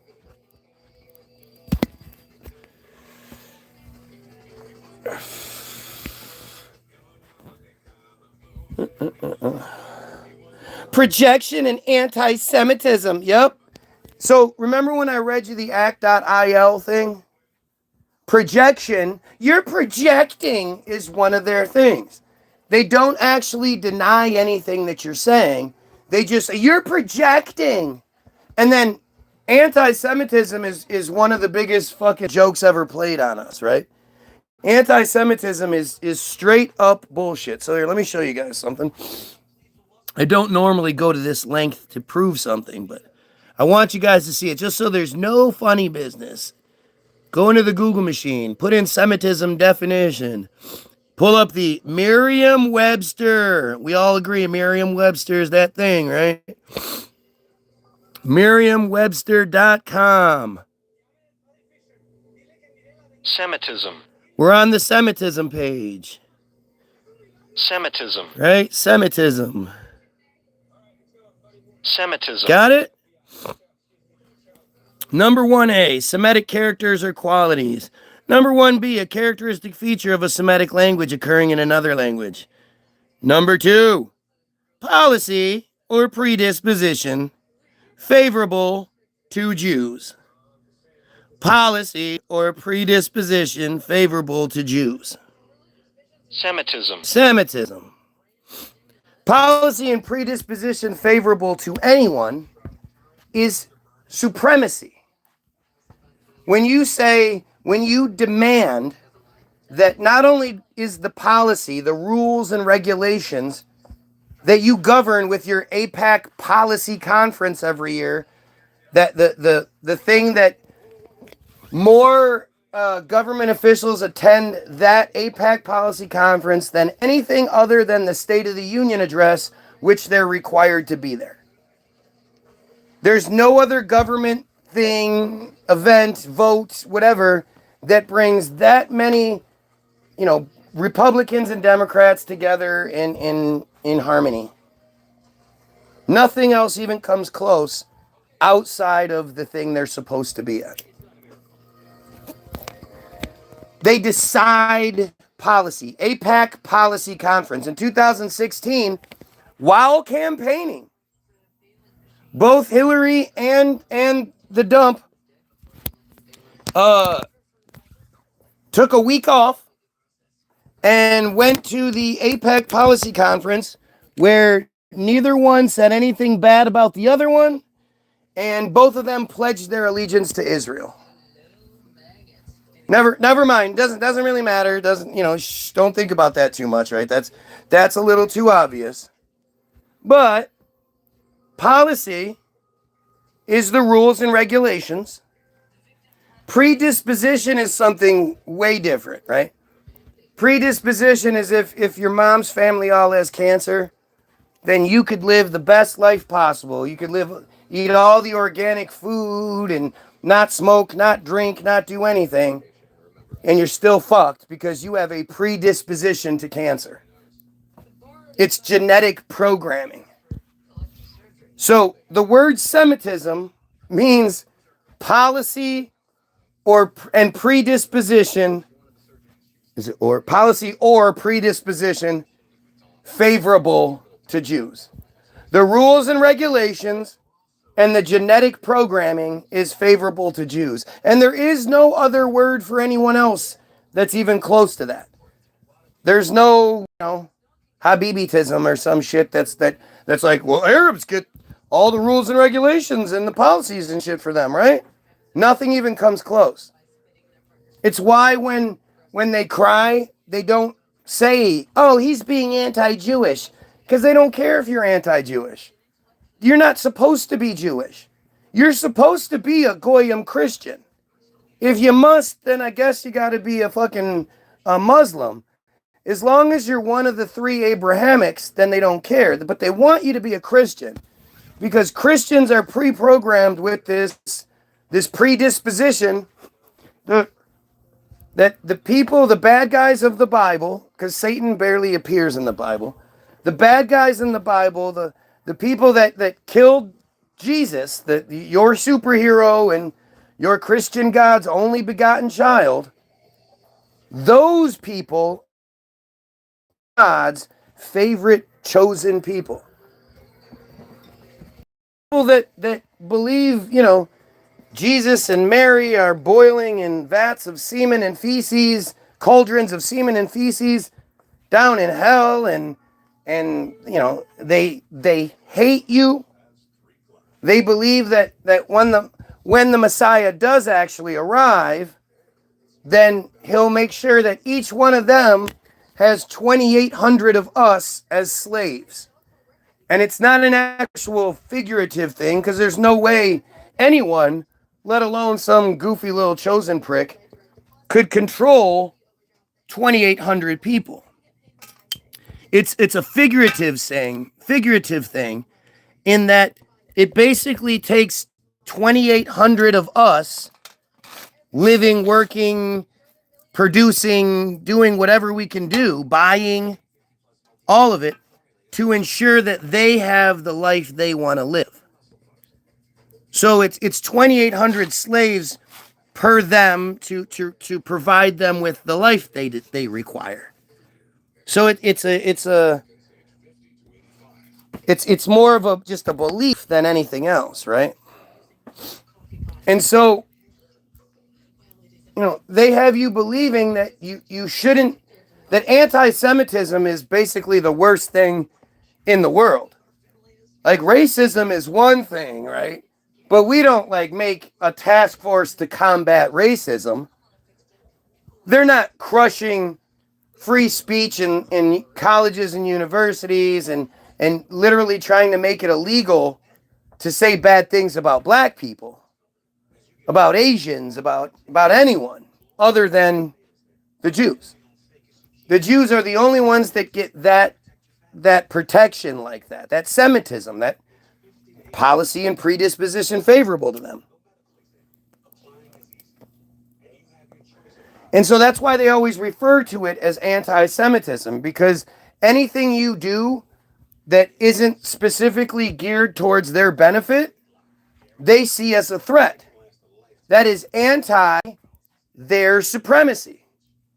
So when they call you anti-Semitism, you shouldn't, you're supposed to be like, whoa, hey, don't say that. No, I'm sorry if I offended you. And it's a conversation ender. But if you say, oh, fuck yeah, I am, I don't think anybody should have policy and predisposition favorable to them. They just lose it. They don't know what to say. They've never had anybody say that to them most of the time. But they oh, well, then you just hate this. And yeah, I do. I hate your cult. Why shouldn't I? You tell me I should hate Muslims all the time. Why shouldn't I hate your shit? What benefit does not hating your shit do for me or anyone else in this world? Because you seem like the bad guys. So I'm proud to hate the bad guys.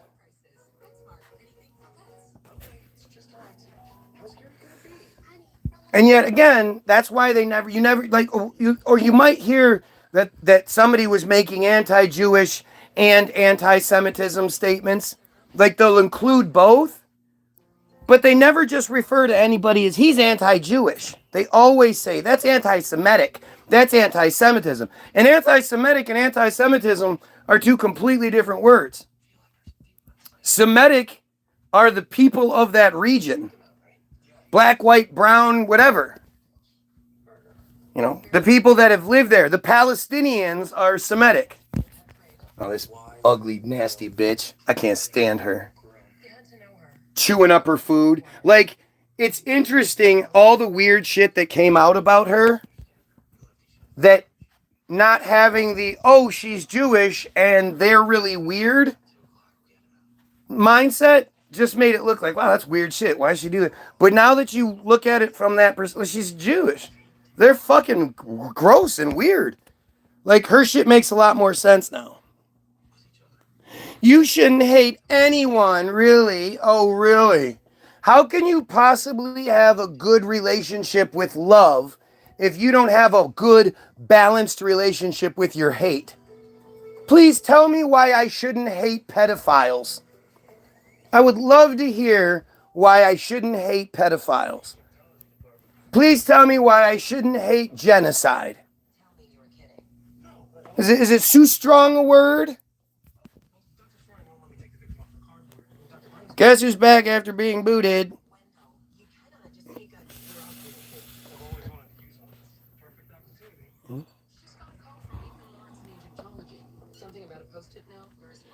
Why did Hillary Clinton make a mention of Gilgamesh in the files if we evolved?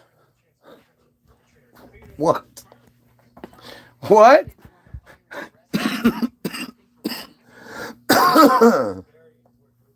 Why are oranges round if the juice comes in a box? Huh. That doesn't make any sense. Huh. What the fuck are you talking about, moron?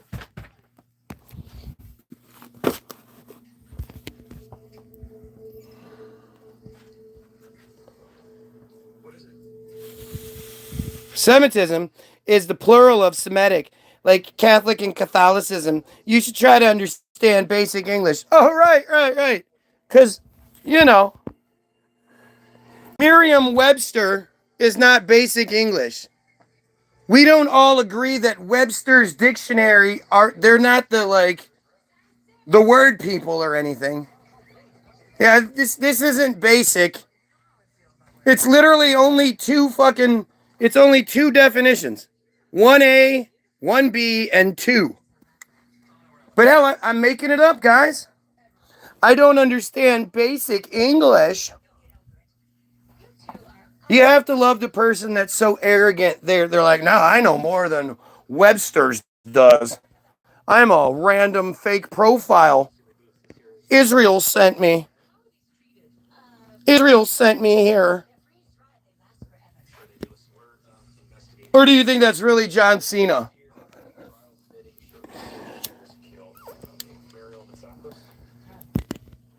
Look how stupid they are. They just walk right into it. Like, I don't even have to say it, right? They just walk into this shit. Gilgamesh is a flood myth older than Noah, so giants and invisible beings. The Bible, the biblical narrative, and all of that bullshit, Gilgamesh and all of those stories are just stories. It's just fucking nonsense to control people, you goofballs. You're just foolish, man. And the thing is, the more you sort of look into the narratives we're given, the more you understand. Like, it's embarrassing. Like, why would anyone ever believe what you believe? And you not only believed it, but you like fought to believe it. You know? You were so determined to believe it, it made you do and say things and be a person you normally wouldn't be. Just to act like you're somehow superior, and like, it's fucking wild how stupid people are. But it's part of the control. They have to be stupid. They have to have us be as dumb as we can possibly be, or we're just not going to fall for their shit. You know? You can't have real sort of, intelligence, scrutiny, all that shit. You can't be that person and be Christian. That shit doesn't work. Christianity is just too stupid.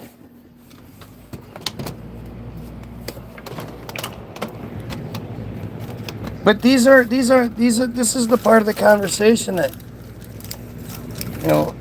people's own stupidity, their own limitations come into play. They know they're stupid. They know they can't do this. But this is,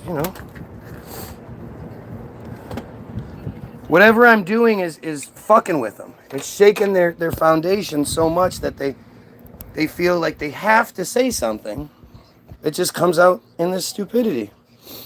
One must be able to make an attempt, at the very least, of understanding the opposite of extremes of emotions that they declare to be familiar with and or expressing they have or feel.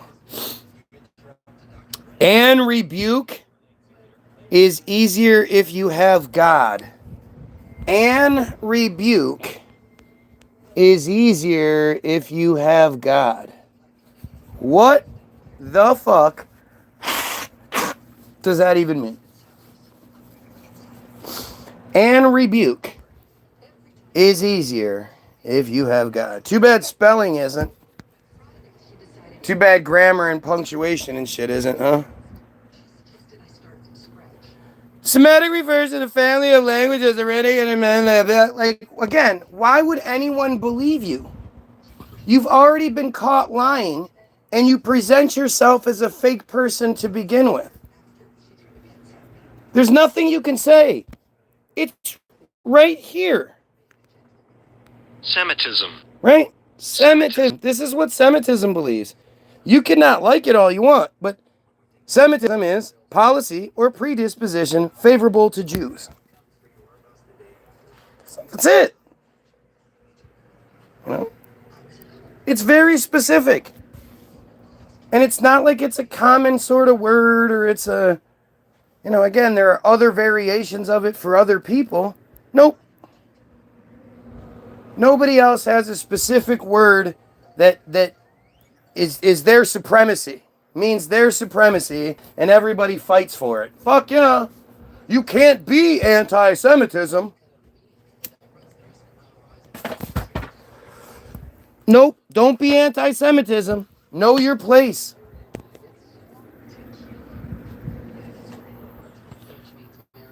Good job. So why did Hillary Clinton on the files have an interest in it?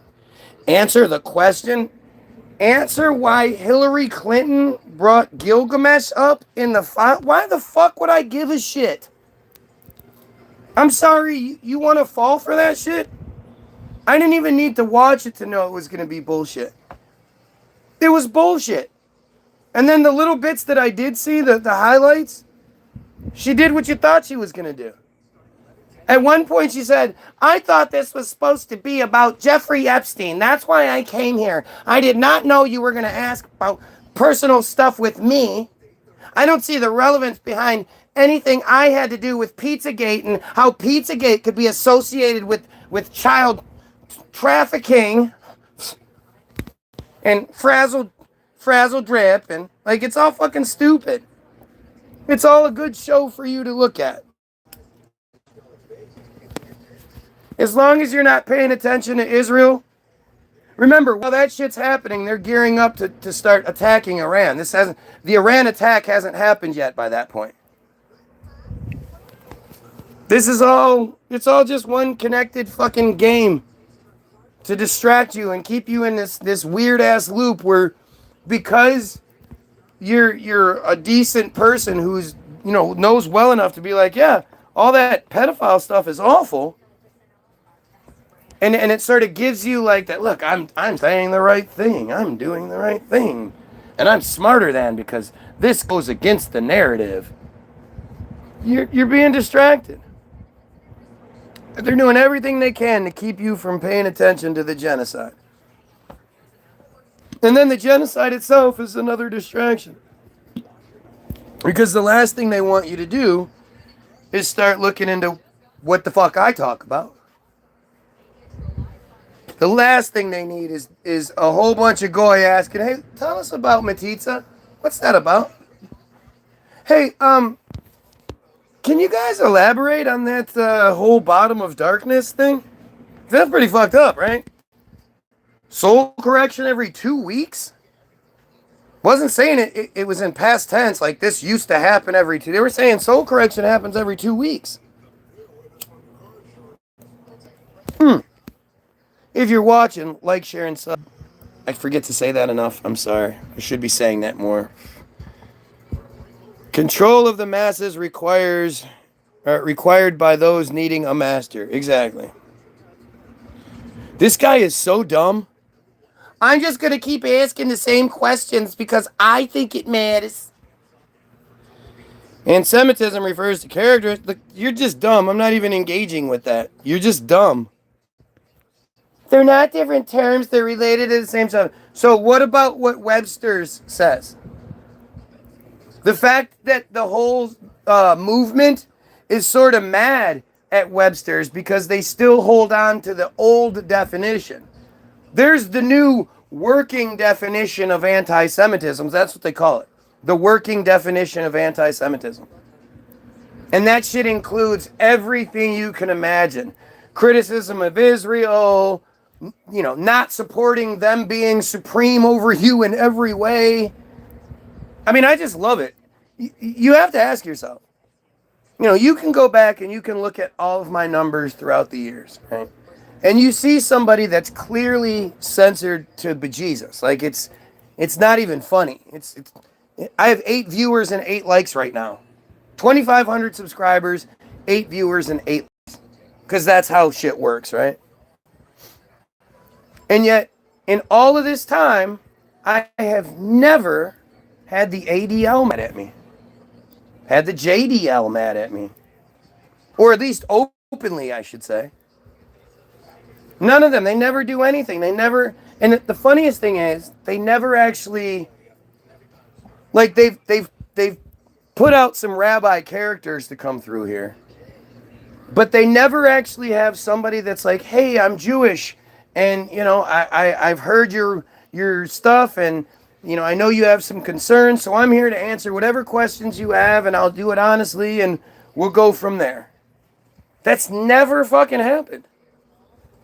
The most we ever get from them is them telling us not to talk about it. And then you'll have the rabbi character that comes on here, and when I'm asking him about this shit, and again, it's not a real rabbi, but it's somebody who identifies as a rabbi by their name. And I ask, well, what about what the Talmud says about, that if a Goyim rapes a child, of course they should be killed right away, but if one of you rapes a child, as long as they're 3 years and 1 day old, then the rapist just has to pay the full dowry of 50 shekels, 100 dinars, whatever the fuck it may be, to the family of the victim. And the victim now belongs to the rapist somewhere in between, like a wife and a slave. What about that part? And the rabbi character said, quote, it's not rape, it's an act of God. And this person swears up and down that they are a rabbi, even though they're not.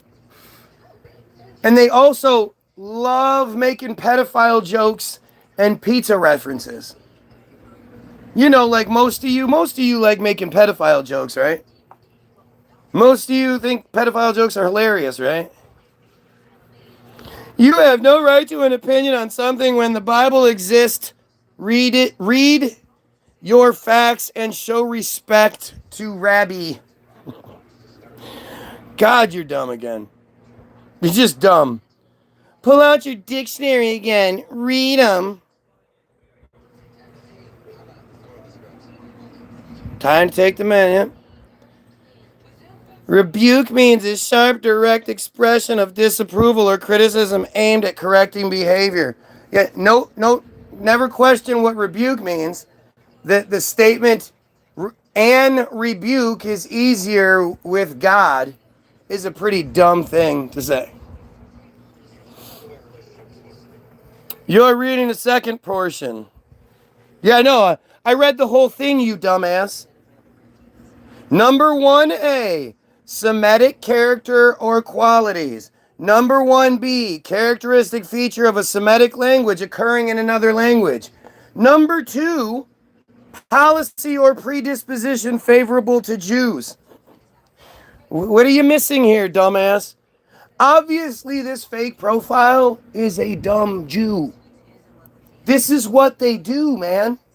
These are the people that put out Hollywoodism in 1998, which is all about how they have controlled Hollywood since its inception. They don't tell you how they actually created it, but they did create it, and then since its inception, they've ruled it with an iron fist.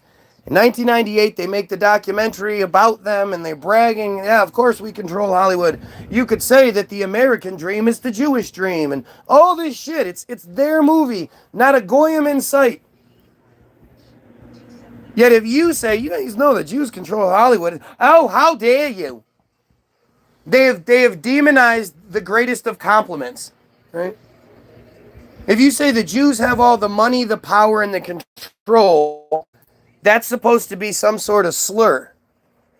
Like when you look at what the slurs against black people are, Mexicans, Asians, whatever, are any of them equivalent to money, power, and control? If somebody came up to you and they said, man, you sure look like somebody that has a lot of money, power, and control, would you punch them? How dare you, sir? You have crossed a line here, sir.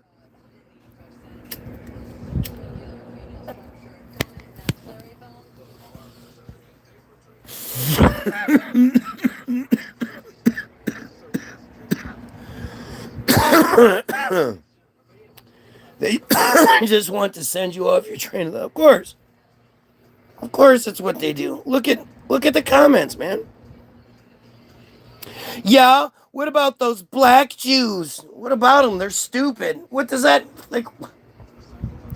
Do you think because they're black that makes them any different? No, they're dumb. They're being used. As long as people believe that the Jews are the right, or the black people are the rightful Jews, that keeps all that shit relevant. That just gives dumb black people another reason to fall for this white man control scheme. Black Christians are some of the most embarrassing people. But then again, you have the other side of it, which is the Nation of Islam. And that shit was it was created by a mysterious Netanyahu lookalike. A guy that looked like a young Netanyahu, who his existence is shrouded in mystery, and he appears in 1930 in Detroit and starts the Nation of Islam, and by 1934 he's disappeared again, never to be seen. And the first records of him are from like 1907, random newspaper clippings from 1907 in Oregon, where a guy with a kind of similar name, had bought a tamale stand, and for some reason that was in the news, and for some reason somebody decided to hang on to that just in case that guy became Wallace Fard Muhammad, the leader of the Nation of Islam. Like it's all so fucking dumb.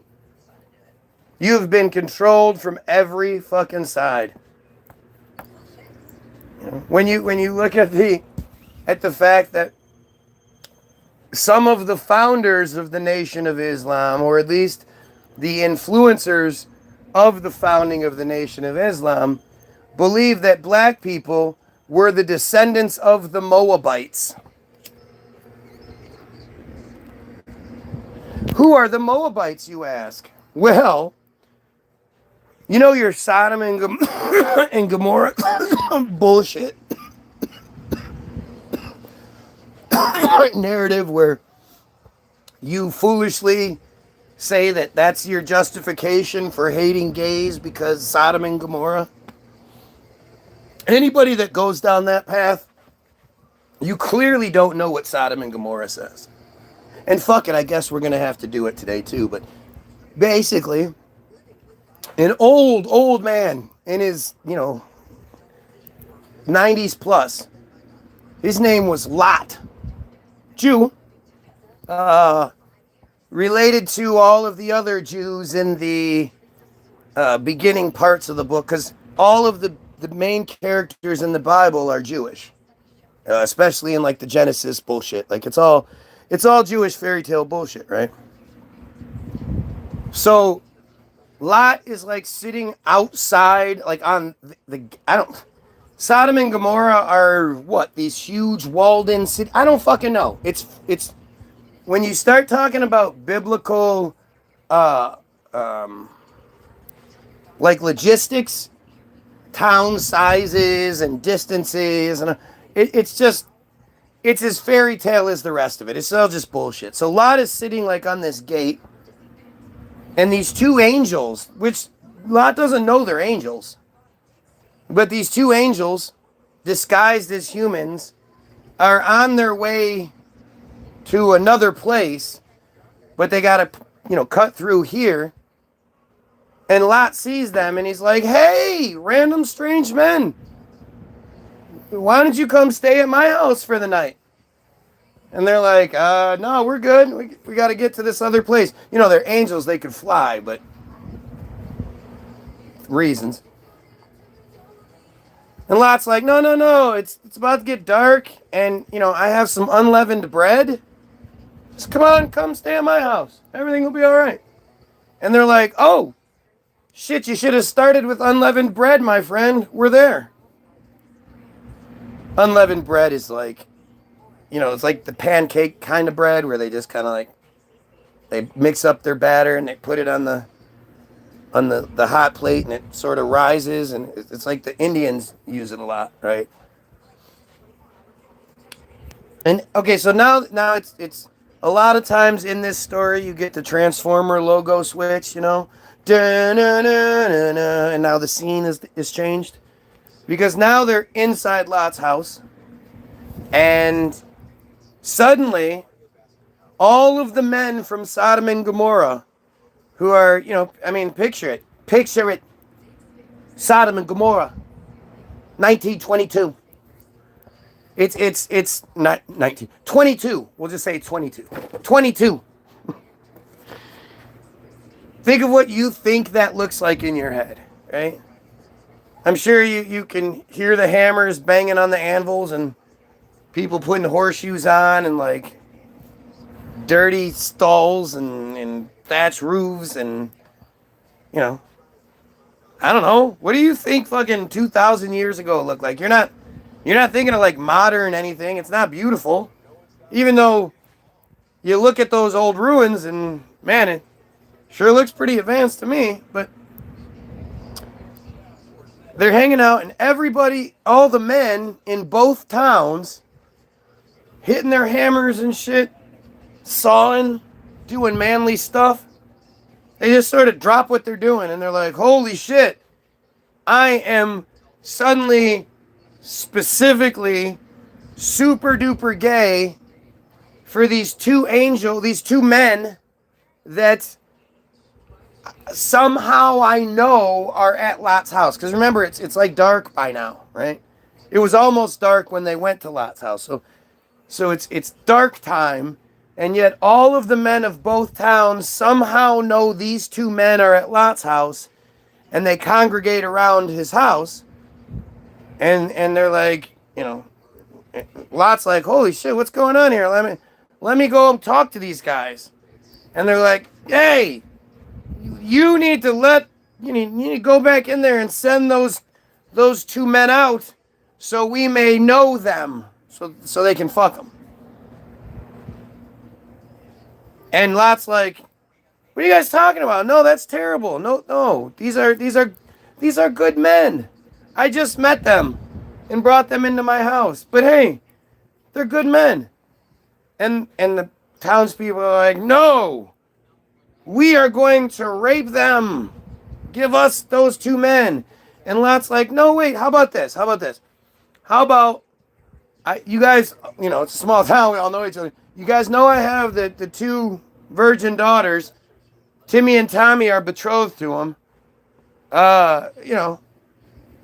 We're talking about Jewish lore here, so they're probably 12 and 13.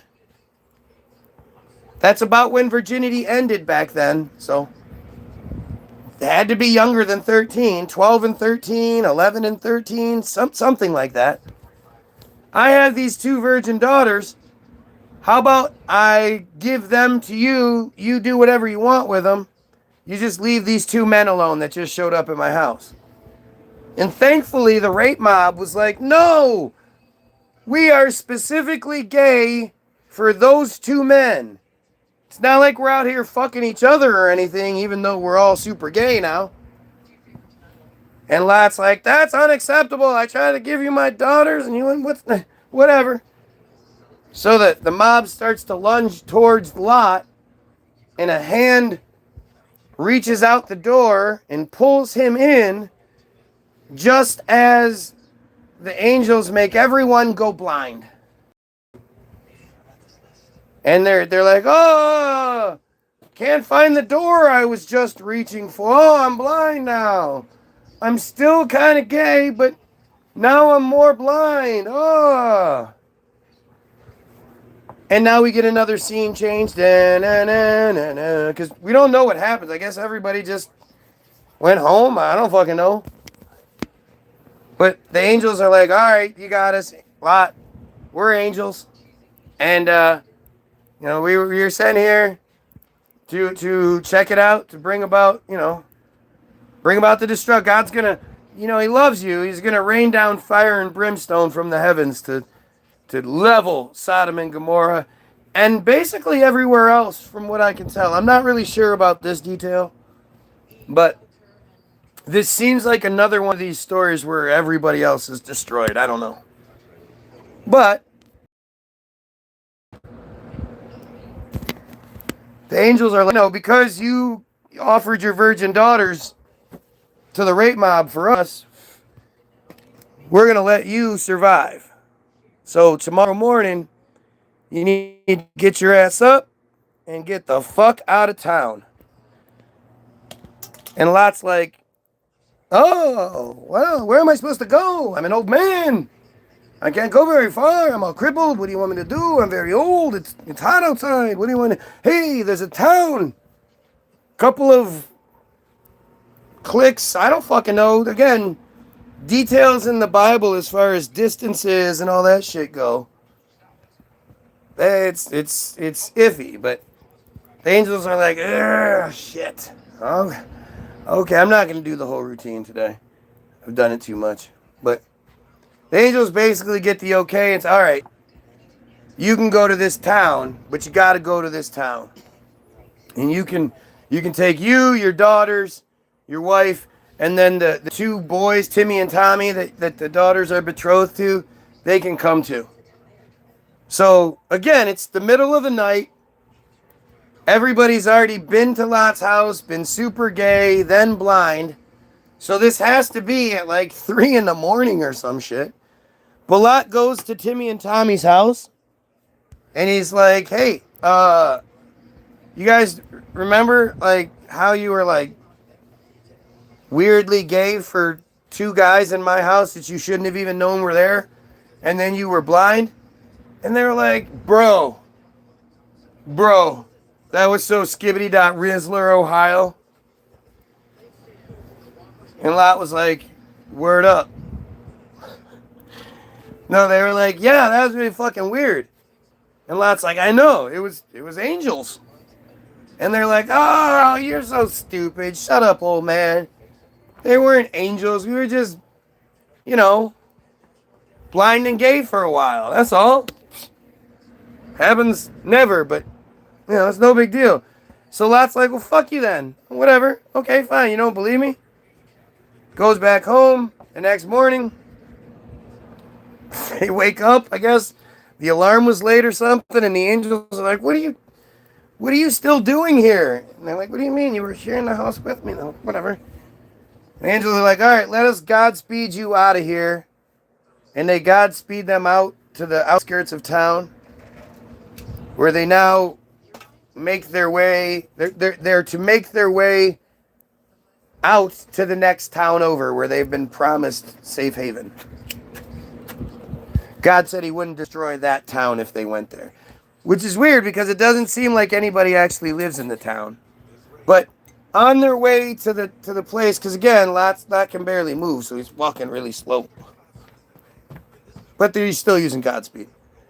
I guess his wife turned around to see what was happening, and they were told, don't you turn around, or thou wilt be turned into a pillar of salt. And so she got turned into a pillar of salt. So now it's just Lot and his daughters. Man, this is sure working out to be a TCAP dream come true, right? First, the betrothed husband boys aren't respectful enough, so you leave them. Then the wife gets turned into salt. Whatever are you going to do? So they get to the new town, which again, I assume is empty. I don't know. But Lot goes, hey, you know what? I don't think I trust those angels.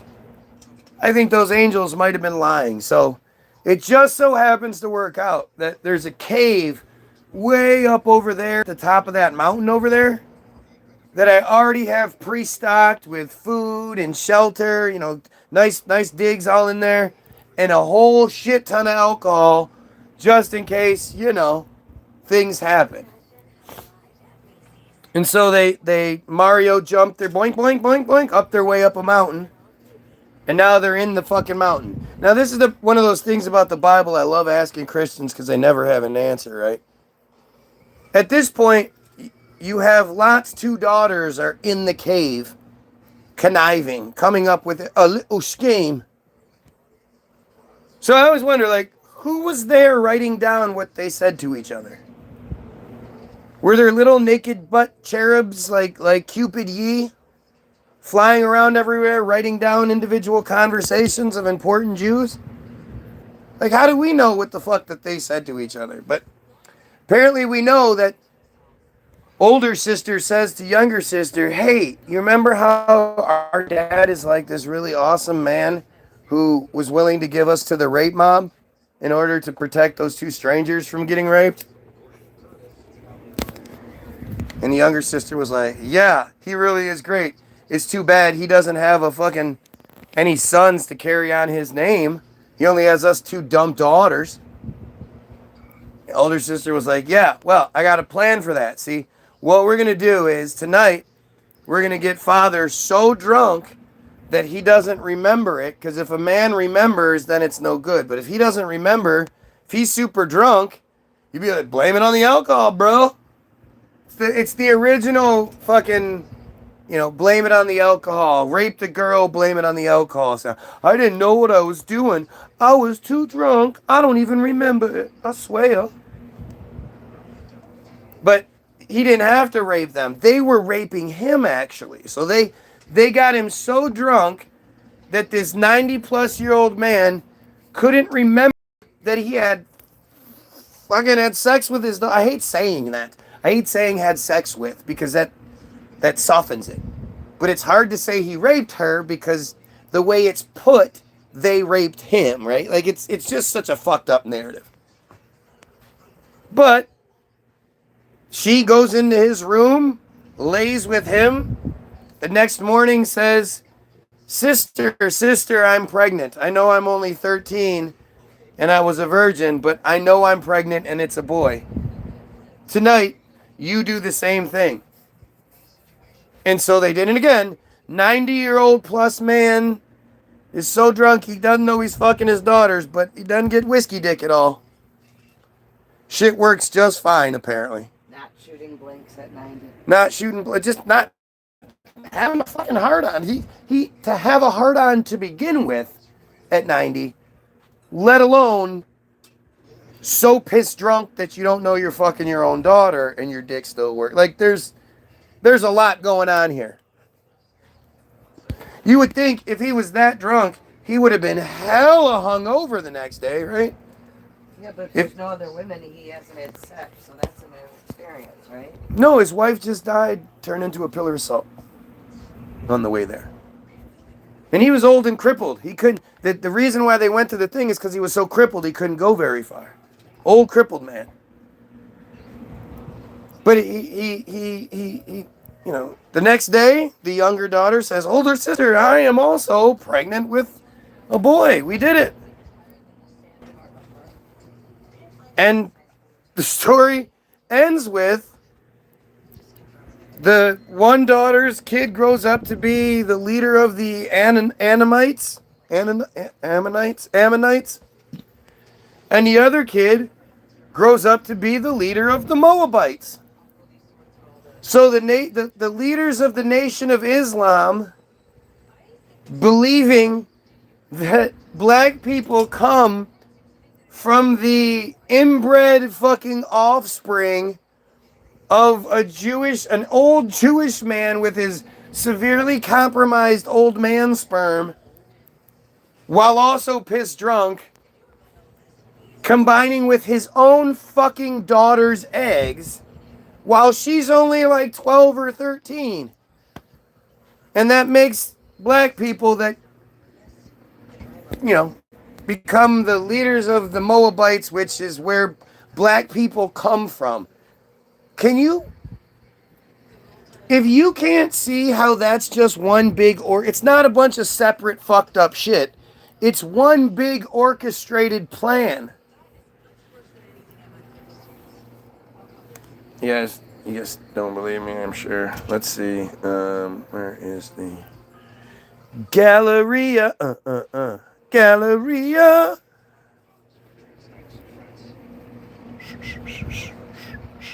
Okay, so we all know who this prick is. Right? Everybody knows who this prick is.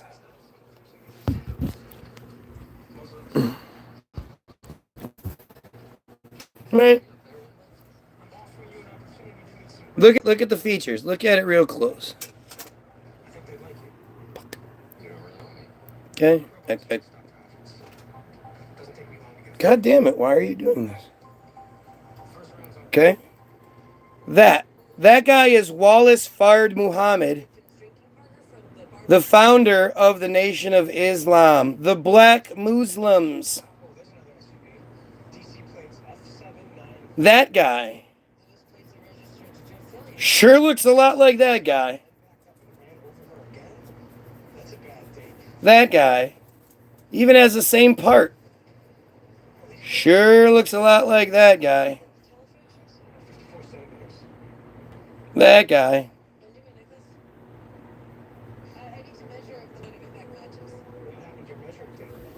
Sure, that's just a coincidence, right?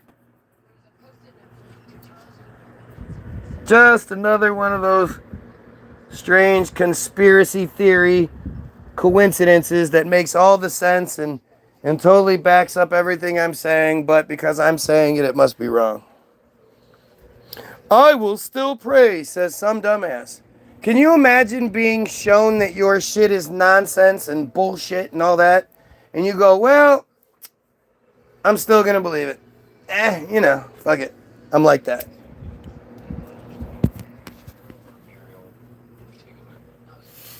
I sense your pain, Karen, and I pray you find peace. Wow, you're just handing out those prayers. What an arrogant prick you are. You are somebody who believes everything happens because it's God's plan. Until it's something negative, then it's free will. And you would never stop somebody that's like, man, I did these great things. I ran faster than all of those other Olympic caliber athletes and won the gold medal because all glory be to God and God is great. You never stop those people and say, no, no, no, man. You did that. That was your individual effort and all the people around you that helped you get there. That had nothing to do with God. God was behind you as much as God was behind everyone else, you arrogant prick. And people don't ever even look at it like that. Like when people start talking about God, that's God. I don't know how else you describe that. That's God right there. Are you honestly dumb enough to think that God was a Minnesota Vikings fan for the afternoon? Like, what the fuck are you saying? You dumb shit.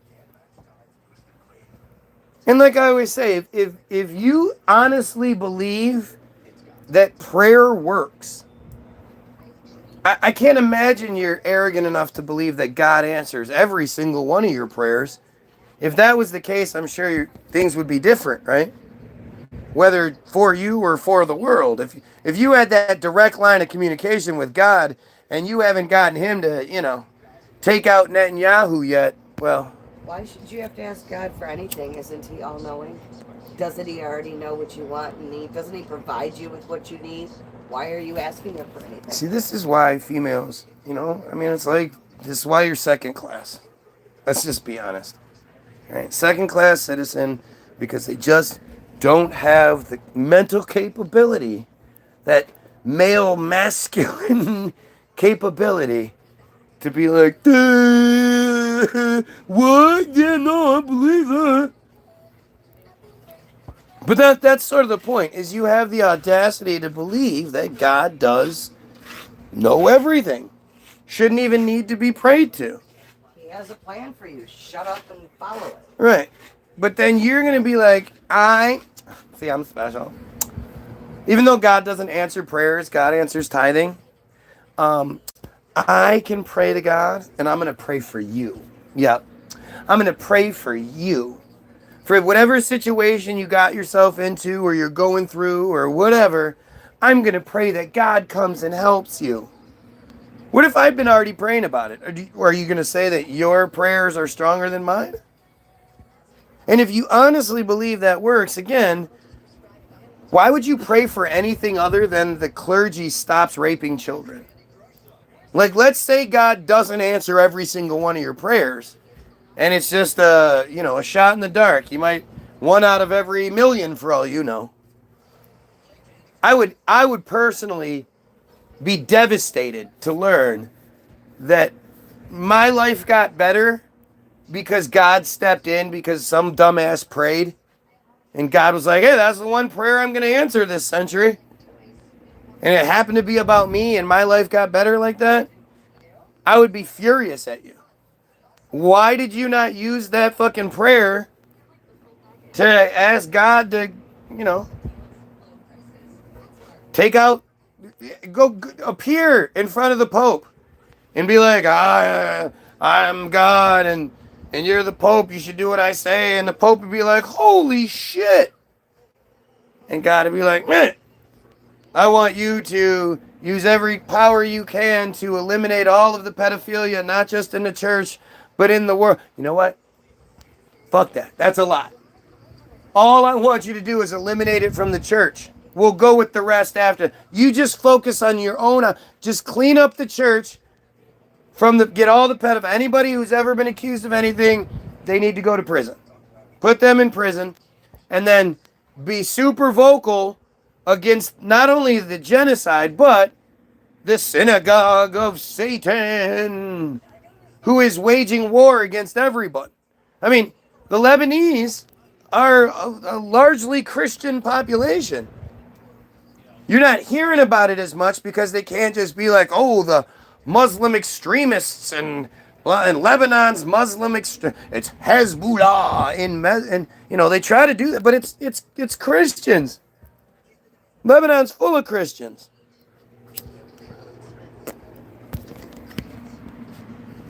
Matthew, what's going on, man?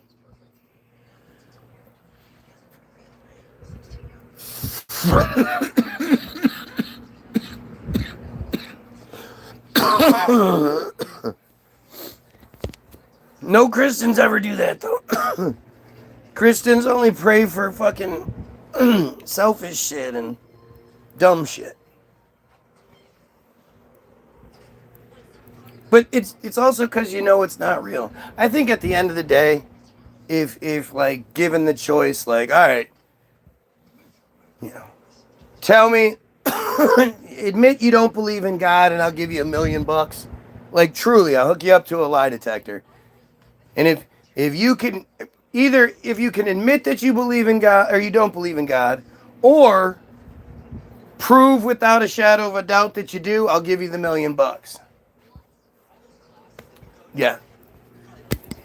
I don't think I think I don't think anybody would pass the prove that they're a Christian thing. Prove that you believe in God and I will give you $1 million. I don't think many people would get that.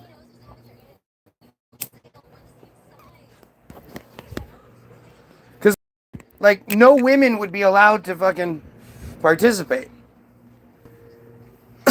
And that in itself would prove that all of the women who either participated or had a problem with the idea that women shouldn't participate, you must not know your Bible very well, huh? You got 9 here. Unrealistic numbers. Yeah, I got 9. 9 watchers, 10 likes, as always.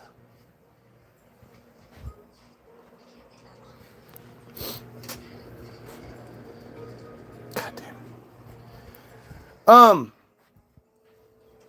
Yeah. No, it's the same old bullshit it always is. Same old bullshit.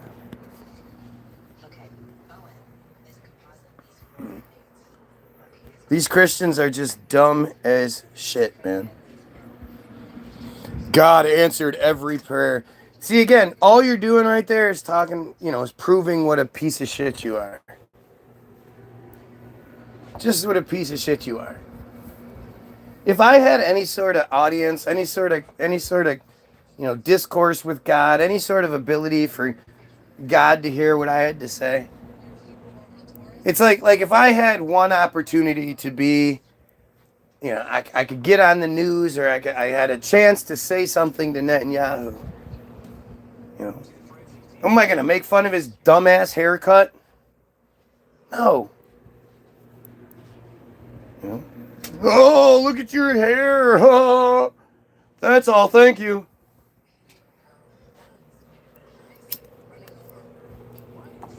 I'd ask him flat out, hey, can you explain to me why metzitzia is okay? Why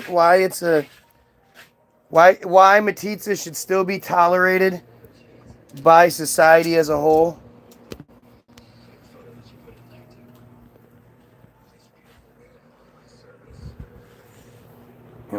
Can you explain to me why I should care even a little bit about your shit?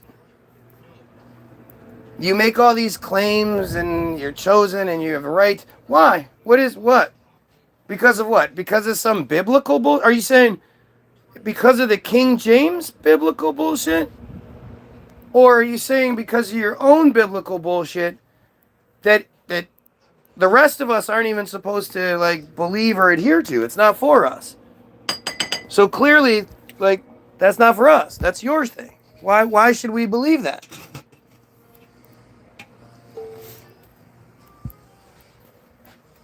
Just think about how silly that is. Why should I accept your belief structure that says you are special and I am cattle? Can you give me any legitimate reason why I shouldn't fight that with every fiber of my fucking being?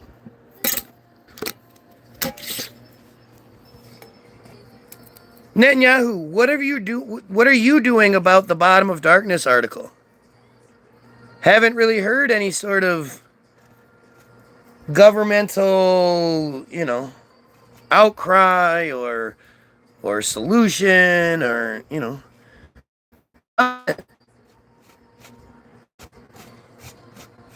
Why is Guy Williams the loudest voice in the world for Jewish children?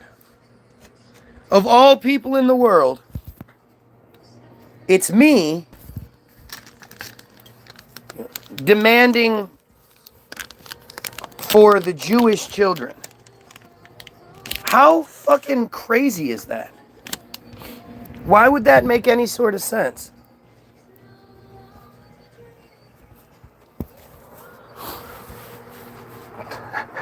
I've had one bowl. No, I had two. Sorry, two bowls. It's been 2.5 hours and I have smoked 2 whole bowls. Actually, they weren't whole bowls. The first one was like a half a roach bowl. And then the second one was a different half a roach mixed in with some weed to fill in the bowl. Like, do you not... Desperation, man. Desperation always comes through with your responses. There is no, fuck yeah, man, we should be killing these pedos. We should be overriding this system. We should. Nothing like that ever comes through. Just crybaby weird shit. You guys like focusing on me so much more than you like focusing on the bigger picture. You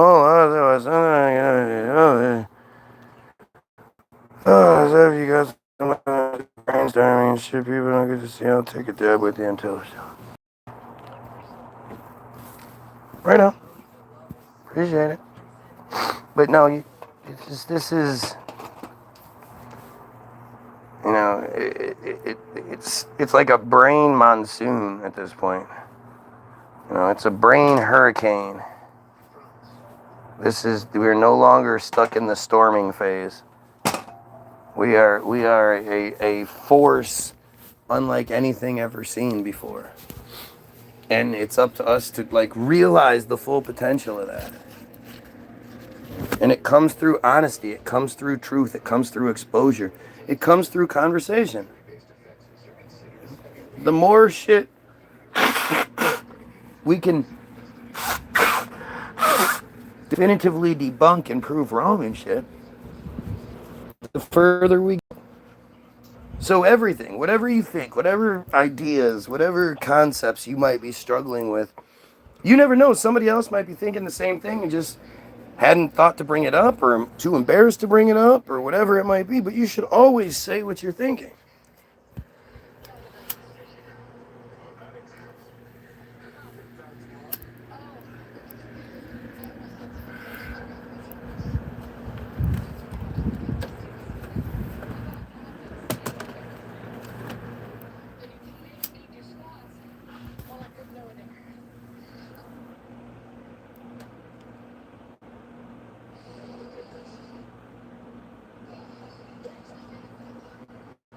Cheers. Woohoo.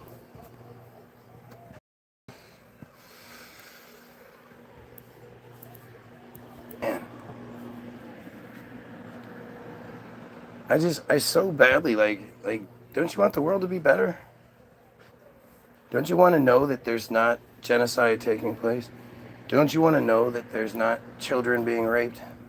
Like, I'm not sitting here going, man, I need a bigger house and a bigger TV and a better car. And, oh, not get a grill, dog.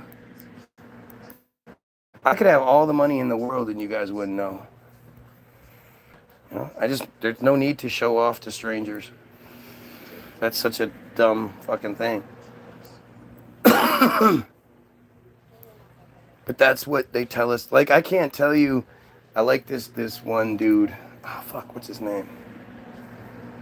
On Facebook, and he's always doing the, you know, he finds these clips of these fucking guys that say, man, what's up, man? That's your boy, man, blah, blah, blah, blah, blah.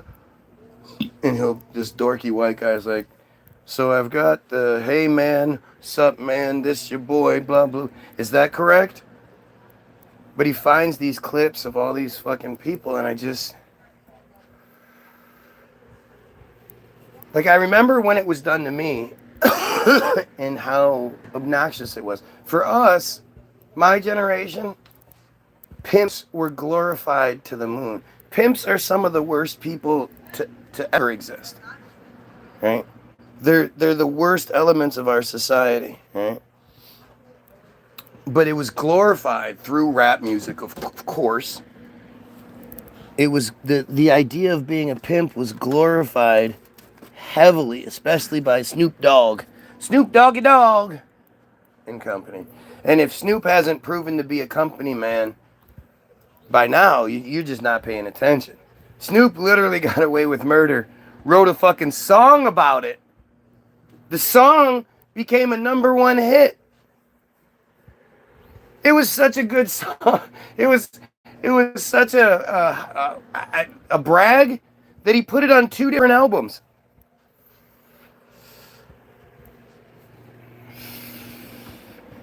But they told us we were supposed to be pimps. When I look at my old prom pictures, I had on a hat, I had a cane, and I had tails, and I insisted on it. I wanted it so bad because I wanted to look like a pimp. Like, it's such a dumbass. What a I was such an opposite of a pimp. So, like the opposite. But you know, I'm cool. I'm part black, so I gotta represent. And I just think about it now, like all of the Northville kids that I would have went to school with. I went to my prom even though I wasn't in the school anymore. I got kicked out. But I remember all of the white kids, like, yeah, that's cool. Like, it was so, like, haha, he's a stereotype and doesn't realize it. Right? Like, you fool. That's, I look back on it now thinking that exact thing. Like, what a dumbass. But that was, you know, I was so confused about all that shit back then. Because, you know, we're all taught that race matters and that, you know, civic and racial pride are something to like fight over, to die over. Where you came from, where your parents had sex.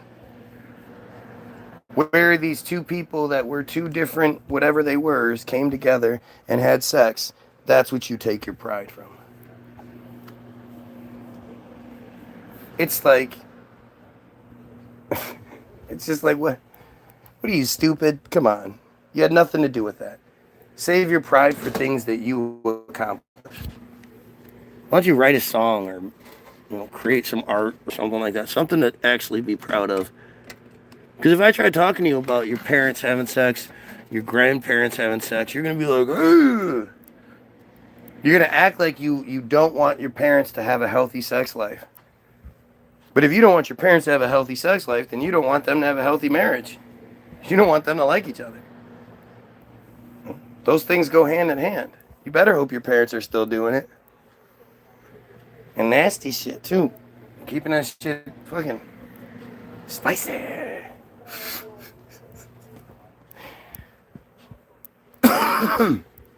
I would be willing to bet that lots of people from my generation, my dad's generation, and so on, the person we thought to be our grandfathers,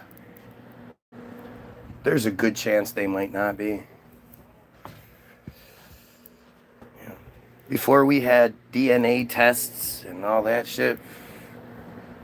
I mean, what people want to talk about things in this glorified, romantic kind of way, but in the 40s and 50s and 60s, there was VD clinics were everywhere.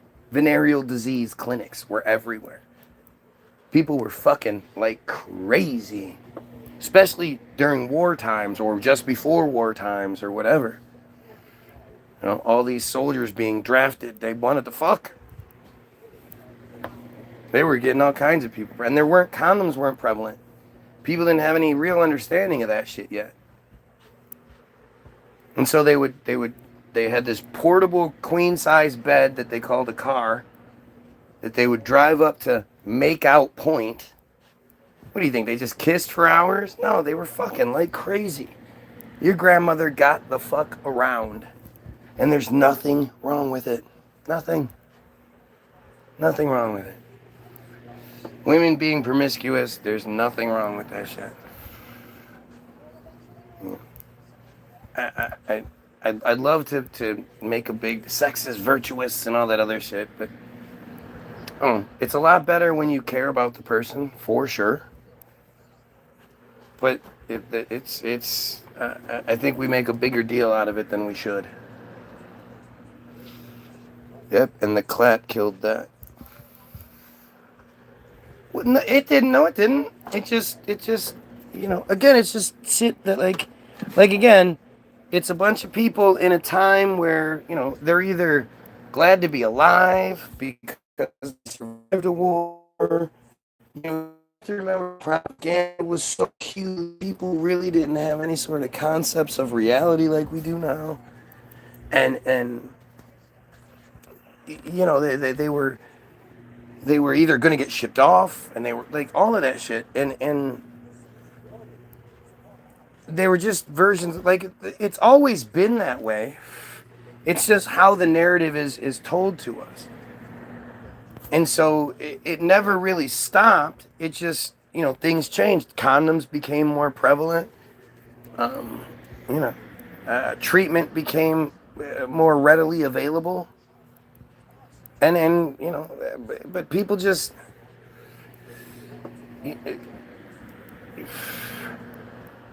it's not until like the 2000s that any sort of semblance of reality was ever shown to us.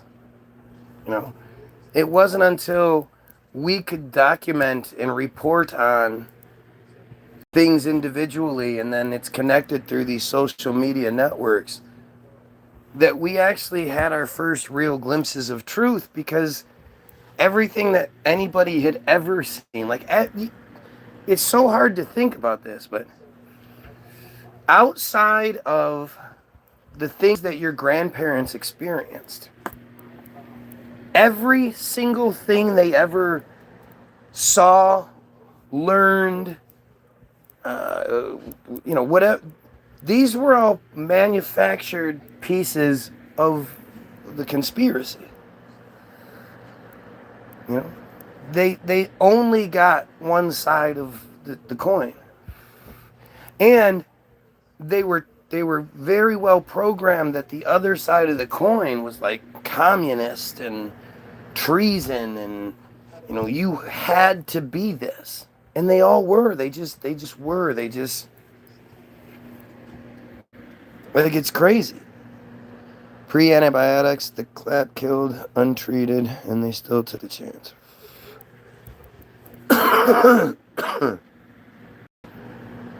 Well, the clap killed at that. I thought you said the clap killed that. My bad. I mean, it's it's wild. It's all wild, and it's it's portrayed in certain ways, like it's portrayed in this romantic time, and those kids had so much less restriction and supervision and shit. They were doing all kinds of crazy shit. Your grandmothers, your grandfathers, they were partying like crazy. There were no, like, they were driving drunk all the time. If they got pulled over, they got escorted home or some shit, told be careful. Like, they lived a completely different, more free reality than we did, while also having a much less free worldview and societal, grasp. Like you knew there were people in Egypt, but you couldn't just talk to people in Egypt. You could have family. Like, if Karen and I were to have a conversation 30 years ago, it would cost a fortune. And it would sound like that. You would hear like a... And it would take seconds.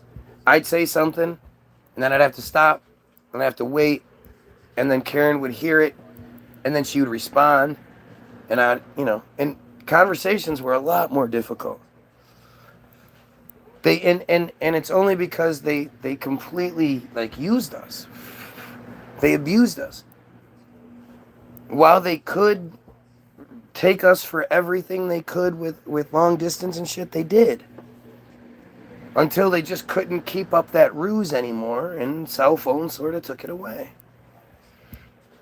But they had that technology forever. And then to think, where did it come from? To think that the 1850s people or 60s people, whatever, they laid the fucking first transatlantic communication cable. If you believe that story, you're purposefully dumb. They made you dumb. Because you as a real life person, like if you actually sat there and looked at it and you were like, wait, those boats, those people with that technology somehow put together, coated, like how did they even coat the cable? So many things. There's a great one, like that channel I was talking about earlier, they did a great video on it. You should try to find it if you can. The transatlantic cable.